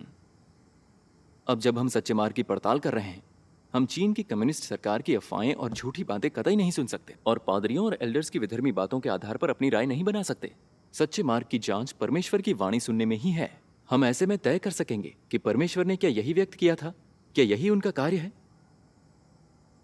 बहन ज़ैंग, भाई ज़ैन, आपका संगति संवाद अद्भुत है। सर्वशक्तिमान परमेश्वर की ऐसी गवाही देने का चमकती पूर्वी बिजली के पास अवश्य कोई आधार होगा। क्या सर्वशक्तिमान परमेश्वर वास्तव में अंत के दिनों के मसीह का प्रकटन है? इस पर बिना सोचे राय नहीं दे सकते। ये एक गंभीर मामला है। मुझे लगता है कि जब प्रभु यीशु देहधारी होकर प्रकट हुए और कार्य किया, तब बाहर से दरअसल वो महज एक इंसान थे, लेकिन उनमें जीवन के रूप में पवित्र आत्मा था। उनके वचन और कार्य सब पवित्र आत्मा के अधीन थे। भले ही वे बाहर से एक देहधारी सामान्य व्यक्ति थे, उनका सार दिव्य था और उन्होंने पवित्र आत्मा का कार्य धारण किया था। बिना विचारे हम अपनी राय कैसे दे सकते हैं? वो यहूदी मुख्य पादरी, धर्मशास्त्री और फरीसी जानते थे कि प्रभु यीशु के वचन और कार्य में अधिकार और सामर्थ्य था, लेकिन सच तो यह है कि वो उनको बिल्कुल भी स्वीकार नहीं करना चाहते थे। उन्होंने कहा कि प्रभु यीशु एक मनुष्य थे। उन्होंने कहा, क्या ये बढ़ई का बेटा नहीं? क्या ये नासरी का यीशु नहीं है, जिसके माता पिता को हम जानते हैं? तो वो कैसे कहता है कि मैं स्वर्ग से उतरा हूं? और अंत में उन्होंने प्रभु यीशु पर ईश निंदक होने का आरोप लगाया और फिर उन्हें सूली पर चढ़ा दिया। इस कारण से वो विपदा आई जिसमें इजराइल का नाश हो गया और फिर आई 2000 साल की गुलामी। एकदम सही बात है। अब चमकती पूर्वी बिजली गवाही देती है कि देहधारी सर्वशक्तिमान परमेश्वर अंत के दिनों के मसीह हैं, कि वो प्रभु यीशु का प्रकटन है। हमने ना तो इसको खोजा है, ना इसकी जांच की है। लेकिन हम कम्युनिस्ट सरकार और धार्मिक दुनिया के फरीसियों के साथ खड़े हुए हैं और सर्वशक्तिमान परमेश्वर की निंदा और तिरस्कार कर रहे हैं। क्या ये परमेश्वर को दोबारा सूली पर चढ़ाने का अपराध नहीं है? इसके परिणाम अत्यंत गंभीर होंगे। बहन शिन, आपकी बात मुझे नहीं जच रही। फरीसी लोगों ने परमेश्वर को सूली पर चढ़ा दिया, और सिर्फ फरीसी ही इस तरह का घिनौना काम कर सकते थे। बिल्कुल। हम प्रभु यीशु में विश्वास करते और हम उनको दोबारा सूली पर बिल्कुल भी नहीं चढ़ा सकते। हालांकि सर्वशक्तिमान परमेश्वर अंत के दिनों के मसीह हैं या नहीं, और उनके वचन परमेश्वर की वाणी हैं या नहीं, हम में से कोई नहीं जानता। ठीक है ना? हाँ। इसलिए हम सर्वशक्तिमान परमेश्वर का विरोध और निंदा चाहे जैसे करें, इसे परमेश्वर को दोबारा सूली पर चढ़ाना तो दूर, इसे उनका तिरस्कार भी नहीं माना जा सकता। ये सही है। आप अंधों की तरह तर्क लगा रहे हैं। क्या आप कह सकते हैं कि सर्वशक्तिमान परमेश्वर मसीह है या वही परमेश्वर है? हम वाकई इस बात को नहीं समझ इस बारे में निश्चित नहीं हो सकते।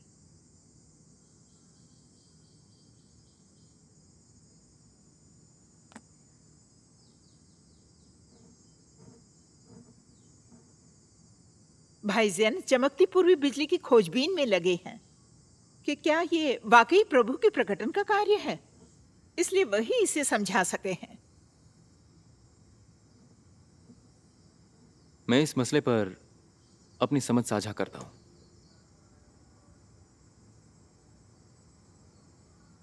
क्या सर्वशक्तिमान परमेश्वर मसीह हैं और क्या वो स्वयं देहधारी परमेश्वर हैं, ये उनके प्रकटन के आधार पर तय नहीं किया जा सकता। वे परमेश्वर का सत्य और उनकी वाणी को व्यक्त कर सकते हैं या नहीं, वे परमेश्वर का कार्य कर सकते हैं या नहीं, वो मूल बात है। बेशक इसी बात पर ध्यान देना चाहिए।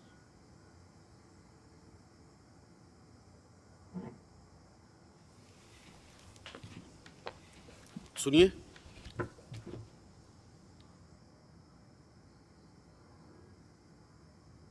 मैं सर्वशक्तिमान परमेश्वर के वचन पढ़ूंगा ताकि हर कोई समझे।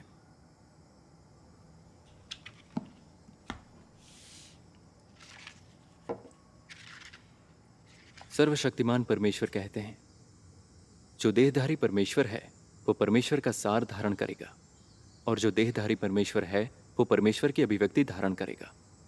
चूंकि परमेश्वर देहधारी हुआ, वो उस कार्य को प्रकट करेगा जो उसे अवश्य करना चाहिए, और चूंकि परमेश्वर ने देह धारण किया तो वह उसे अभिव्यक्त करेगा जो वो है, और मनुष्यों के लिए सत्य को लाने में समर्थ होगा, मनुष्य को जीवन प्रदान करने और मनुष्य को मार्ग दिखाने में सक्षम होगा। जिस शरीर में परमेश्वर का सार नहीं है, निश्चित रूप से वो देहधारी परमेश्वर नहीं है, इस बारे में कोई संदेह नहीं। ये पता लगाने के लिए कि क्या वो देहधारी परमेश्वर है, मनुष्य को इसका निर्धारण उसके द्वारा अभिव्यक्त स्वभाव से और उसके द्वारा बोले वचनों से अवश्य करना चाहिए।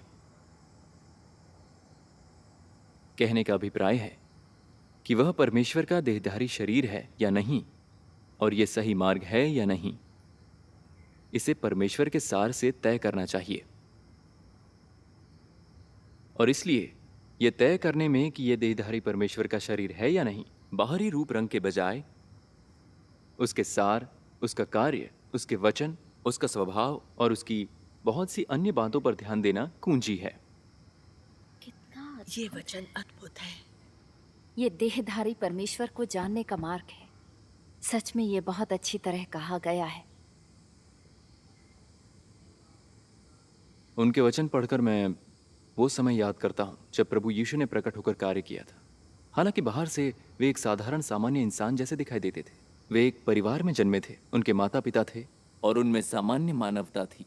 फिर भी वे सत्य व्यक्त कर सकते थे और परमेश्वर का छुटकारे का कार्य कर सकते थे। यह ऐसा कुछ है जो कोई नहीं कर सकता। यह पूरी तरह से साबित करता है कि प्रभु यीशु मसीह थे और वो स्वयं देहधारी परमेश्वर थे। हाँ। इसलिए अगर सर्वशक्तिमान परमेश्वर अनेक सत्य और परमेश्वर की वाणी को व्यक्त कर सकते हैं, वे अंत के दिनों में परमेश्वर द्वारा न्याय के सभी सत्य व्यक्त कर सकते हैं और सत्य के सभी रहस्य उजागर कर सकते हैं और मानव जाति का शुद्धिकरण और बचाव कर सकते हैं, तब क्या आप कहेंगे कि वो मसीह हैं, कि वो परमेश्वर हैं? यह निश्चित हाँ, बिल्कुल। तो जब हम सच्चा मार्ग खोजते और जांचते हैं और तय करते हैं कि क्या परमेश्वर ने देह धारण किया है, तब हम उन्हें केवल सामान्य इंसान नहीं मान सकते और ये राय नहीं बना सकते कि कोई सामान्य औसत इंसान देहधारी परमेश्वर नहीं हो सकता। सबसे पहले हमें ये देखना होगा कि व्यक्त किए गए वचन सत्य हैं या नहीं, और क्या वो परमेश्वर की वाणी और अंत के दिनों का उनका कार्य है या नहीं। इस तरह से जांच करके ही हम सही निष्कर्ष पर पहुंच सकते हैं। ये सही है। हम सबको जांच करनी चाहिए।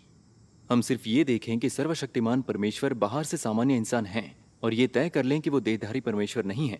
तो क्या ये वही गलती नहीं होगी जो फरीसियों ने प्रभु यीशु की निंदा करने में की थी? हाँ। भाई ज़ैन, आपका संगति संवाद अद्भुत है, गहरी समझ देने वाला है। आपने कहा होता तो मैं पहले ही चमकती पूर्वी बिजली पर गौर करती। आपके आज के संगति संवाद में पवित्र आत्मा की प्रबुद्धता और रोशनी है। सर्वशक्तिमान परमेश्वर के वचनों के आधार पर चमकती पूर्वी बिजली की खोजबीन करना गलत नहीं होगा। सुनिए सुनिए सुनिए, पादरी गो और एल्डर वोंग ने इतना कुछ कहा है, क्या फिर भी ना समझना संभव है? हा? सही है। भाई ज़ेन के पढ़े परमेश्वर के इन वचनों के आधार पर ही आप चमकती पूर्वी बिजली पर गौर करने लगेंगे? क्या इसी पर निर्भर रहेगा कि वे अंत के दिनों के मसीह है या नहीं? क्या वाकई आपकी कोई राय या नजरिया नहीं है? इनका खुद का कोई नजरिया नहीं। भाई ल्यू, अगर हमें ये तय करना है कि सर्वशक्तिमान परमेश्वर अंत के दिनों में मसीह थे या नहीं, हमें उनके वचन पढ़ने होंगे। कोई और रास्ता नहीं है। मैंने हाल दिनों में उनके बहुत सारे वचनों पर गौर किया है और मैंने उनमें ये पाया है कि वो सारे वचन सत्य हैं।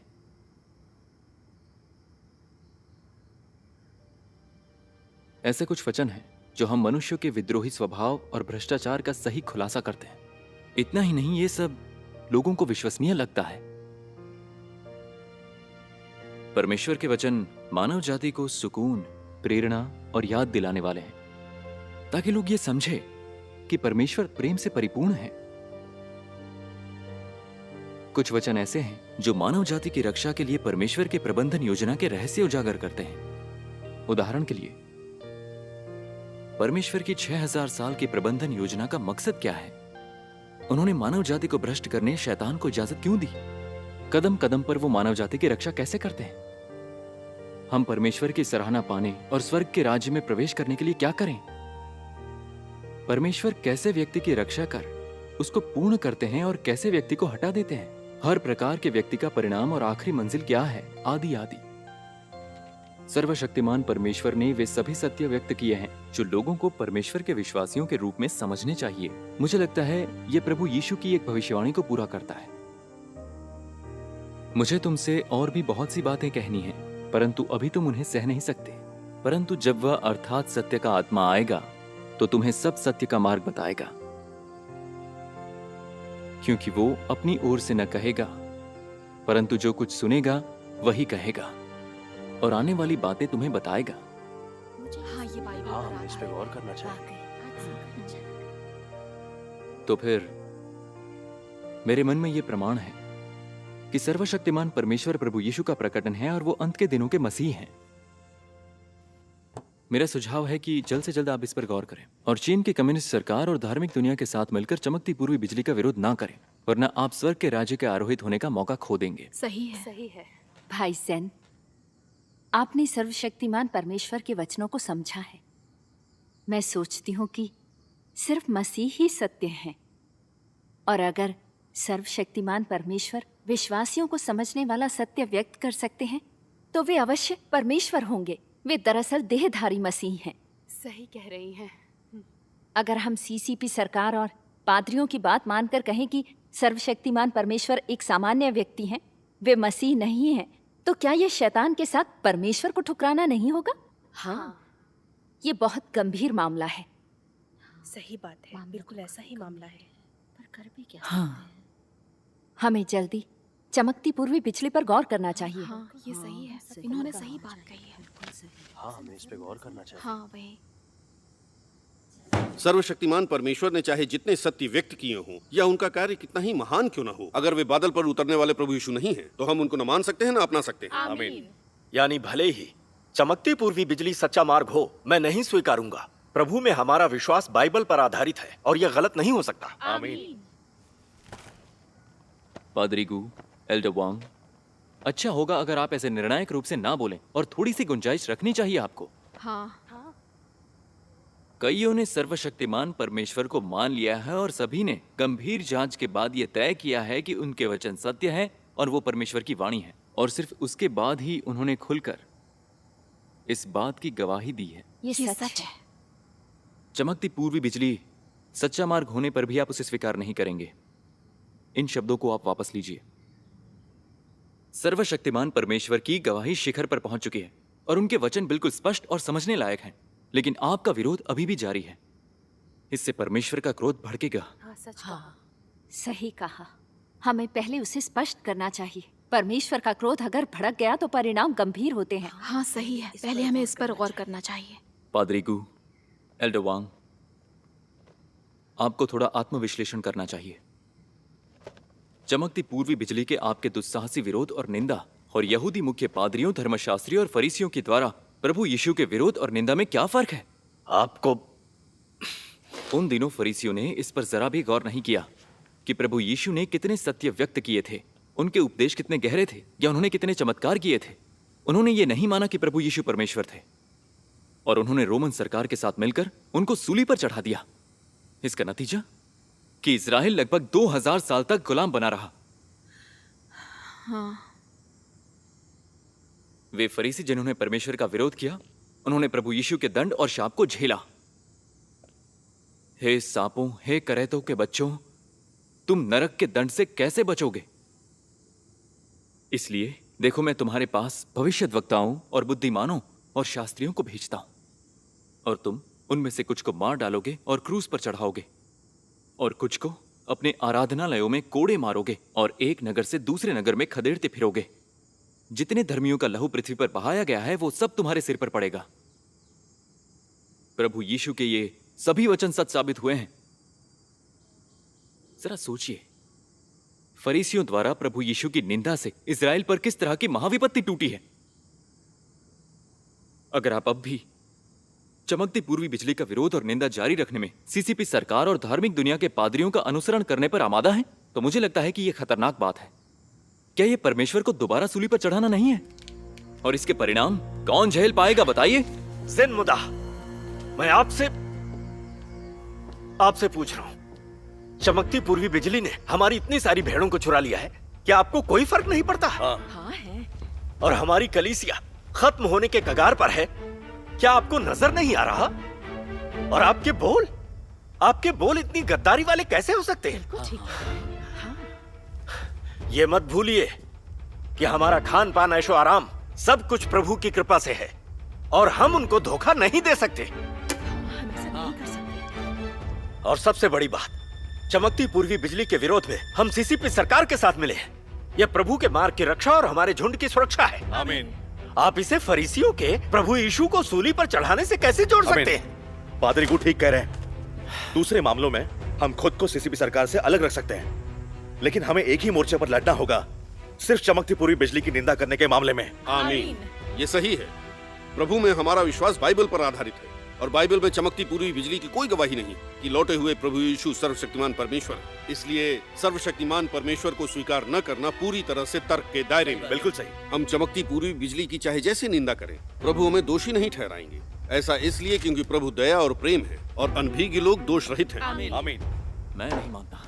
इसके अलावा हम जो कुछ भी कर रहे हैं, वो झुंड और कलीसिया को बचाने के लिए ही तो है, और ये प्रभु के प्रति विश्वासपूर्ण है। आमीन। इसलिए मैं विरोध करूंगा चमकती पूर्वी बिजली का। आप में से कोई भी उसे स्वीकार करे, मैं नहीं करूंगा। मैं भी नहीं करूंगा। कलीसिया को जिंदा रखने के लिए चमकती पूर्वी बिजली का विरोध करने में हमें सीसीपी का साथ देना होगा। सर्वशक्तिमान परमेश्वर की कलीसिया के लोगों को जेल में बंद करके ही हम चमकती पूर्वी बिजली द्वारा भेड़ों को चुराए जाने से बच पाएंगे। आमीन। अगर आप किसी को उनका प्रचार करते देखें तो फौरन हमें बताएं, और साथ ही पुलिस को भी सूचित करें। सिर्फ वही प्रभु का विश्वास पात्र सेवक है। आमीन। हमें बस यही करना चाहिए। हाँ, बिल्कुल सही कह रहे हैं। मैं इनकी बातों से पूरी तरह से सहमत हूँ।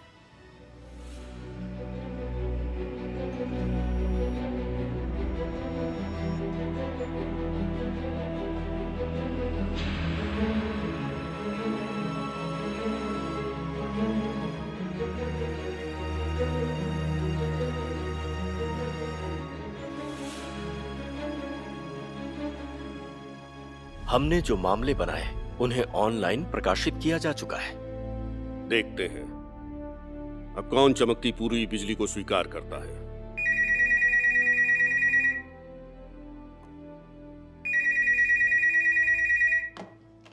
हेलो। हेलो पादरी को भाई जैन सर्वशक्तिमान परमेश्वर की कलीसिया के गवाहों के साथ हमारे भाई बहनों को उपदेश दे रहे हैं। क्या कहा? आप तुरंत आ जाइए। ठीक है।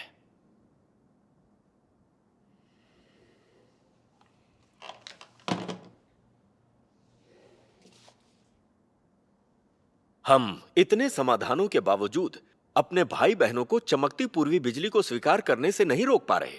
ऐसा लगता है सरकार की प्रचार सामग्रियां किसी भी काम की नहीं है। पादरी को, अब हम इसके अलावा और क्या कर सकते हैं?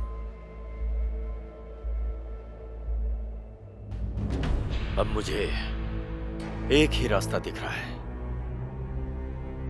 कि कलीसिया में सबसे कहा जाए, अगर वे चमकती पूर्वी बिजली से किसी को भेड़ें चुराते देखें तो पुलिस को बुला लें।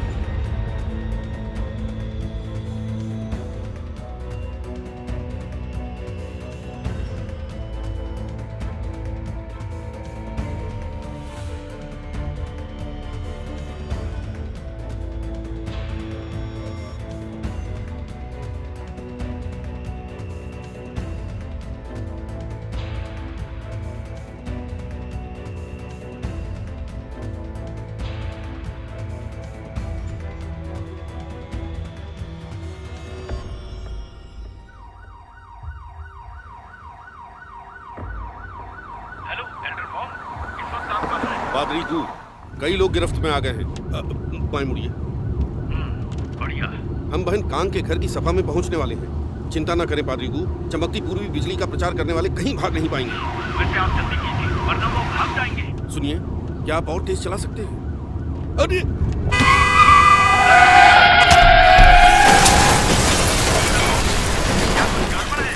आप बोलते क्यों नहीं? एल्डर वोंग, क्या हुआ?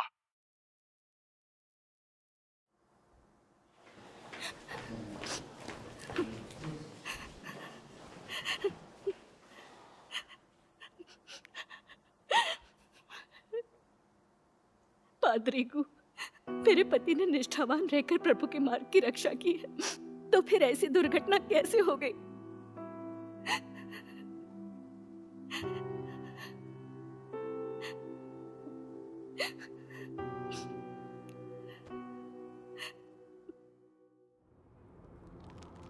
हे प्रभु, एल्डर वोंग आज चमकती पूर्वी बिजली की कलीसिया के गवाहों को पकड़वाने जा रहे थे और रास्ते में ही उनकी मौत हो गई। हे प्रभु, उनके साथ ऐसा क्यों हुआ? जब से मैंने चमकती पूर्वी बिजली का विरोध और निंदा करना शुरू किया है, ऐसा लगता है कि आपने मुझे त्याग दिया है और मैं हर दिन डरते हुए जीता हूं। हे प्रभु, क्या वास्तव में ऐसा है कि चमकती पूर्वी बिजली आपके प्रकटन का कार्य है? प्रभु, आप मुझे प्रबुद्ध क्यों नहीं करते? अगर चमकती पूर्वी बिजली सही मायने में आपके प्रकटन का कार्य है, तो मुझे शाप लगे प्रभु। हे प्रभु, मैं आपसे क्षमा की भीख मांगता हूं, मुझे माफ कर दीजिए।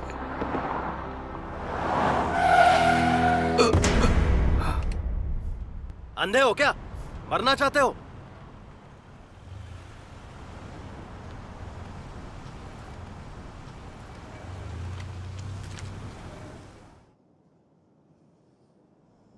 भाइयों बहनों, आइए बाइबल में मत्ती का सुसमाचार देखें, अध्याय 23 पद 13।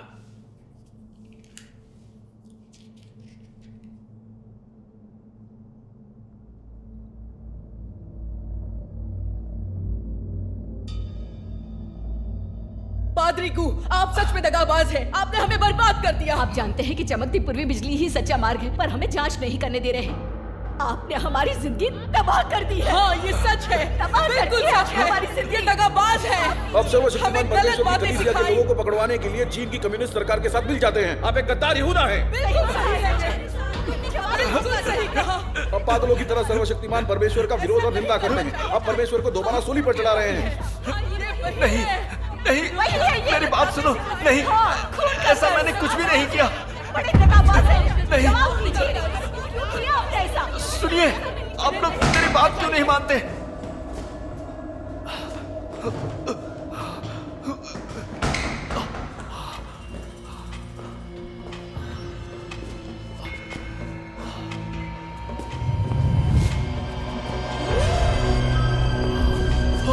जो परमेश्वर को सूली पर चढ़ाते हैं उनके लिए संताप।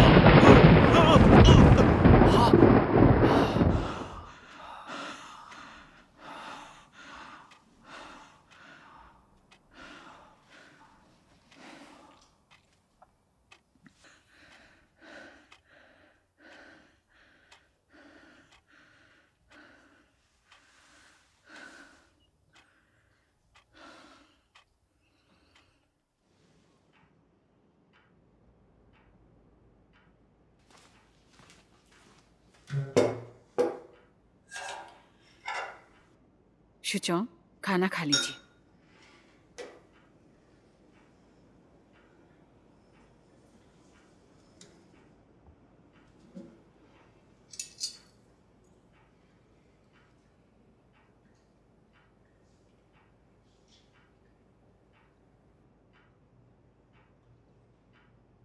शुचौंग, आजकल ये आपके साथ क्या चल रहा है?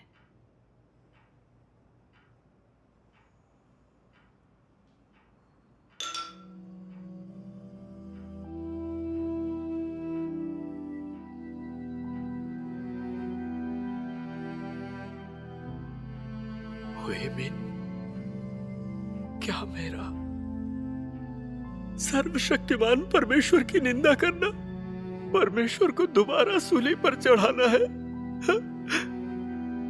मुझे बताइए ना।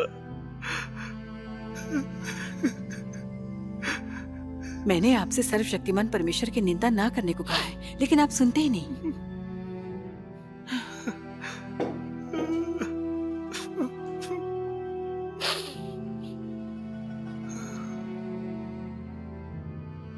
मुझे शाप लगे।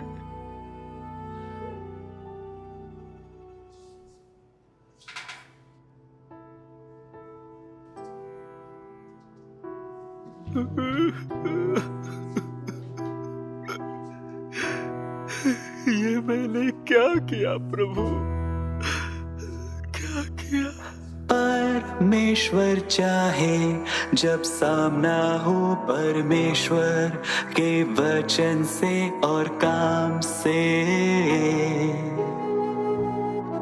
तो ज्यादा लोग पड़ताल करें उसकी पूरे ध्यान से और इन अहम वचनों को देखे पवित्र हृदय से,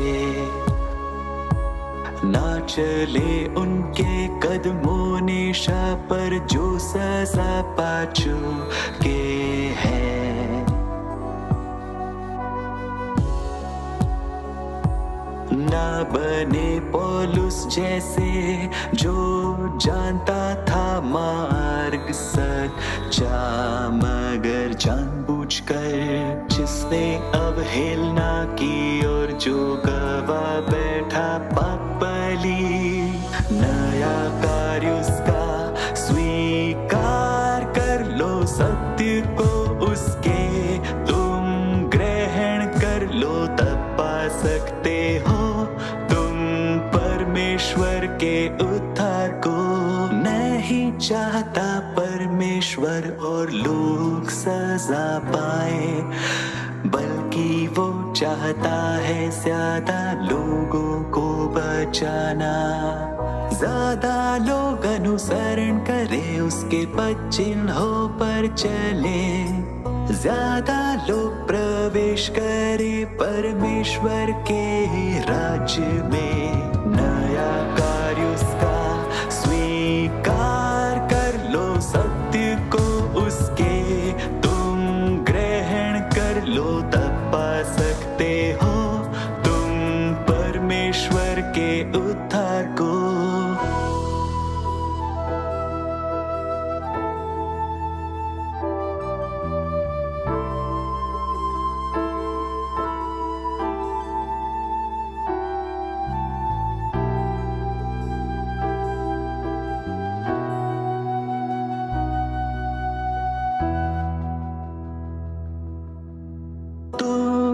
सारी उम्र हो कितनी कितने भी बड़े हो या दुख कितने भी सहे हो, होता है धार्मिक बर्ताव परमेश्वर का सबके साथ, धार्मिक रहता है उसका स्वभाव, नहीं बदलता इन बातों से कभी, वो करता नहीं पक्षपात किसी के संग, मगर रखता है नजर की इंसान छोड़कर सब कुछ स्वीकार करता है या नहीं उसके सर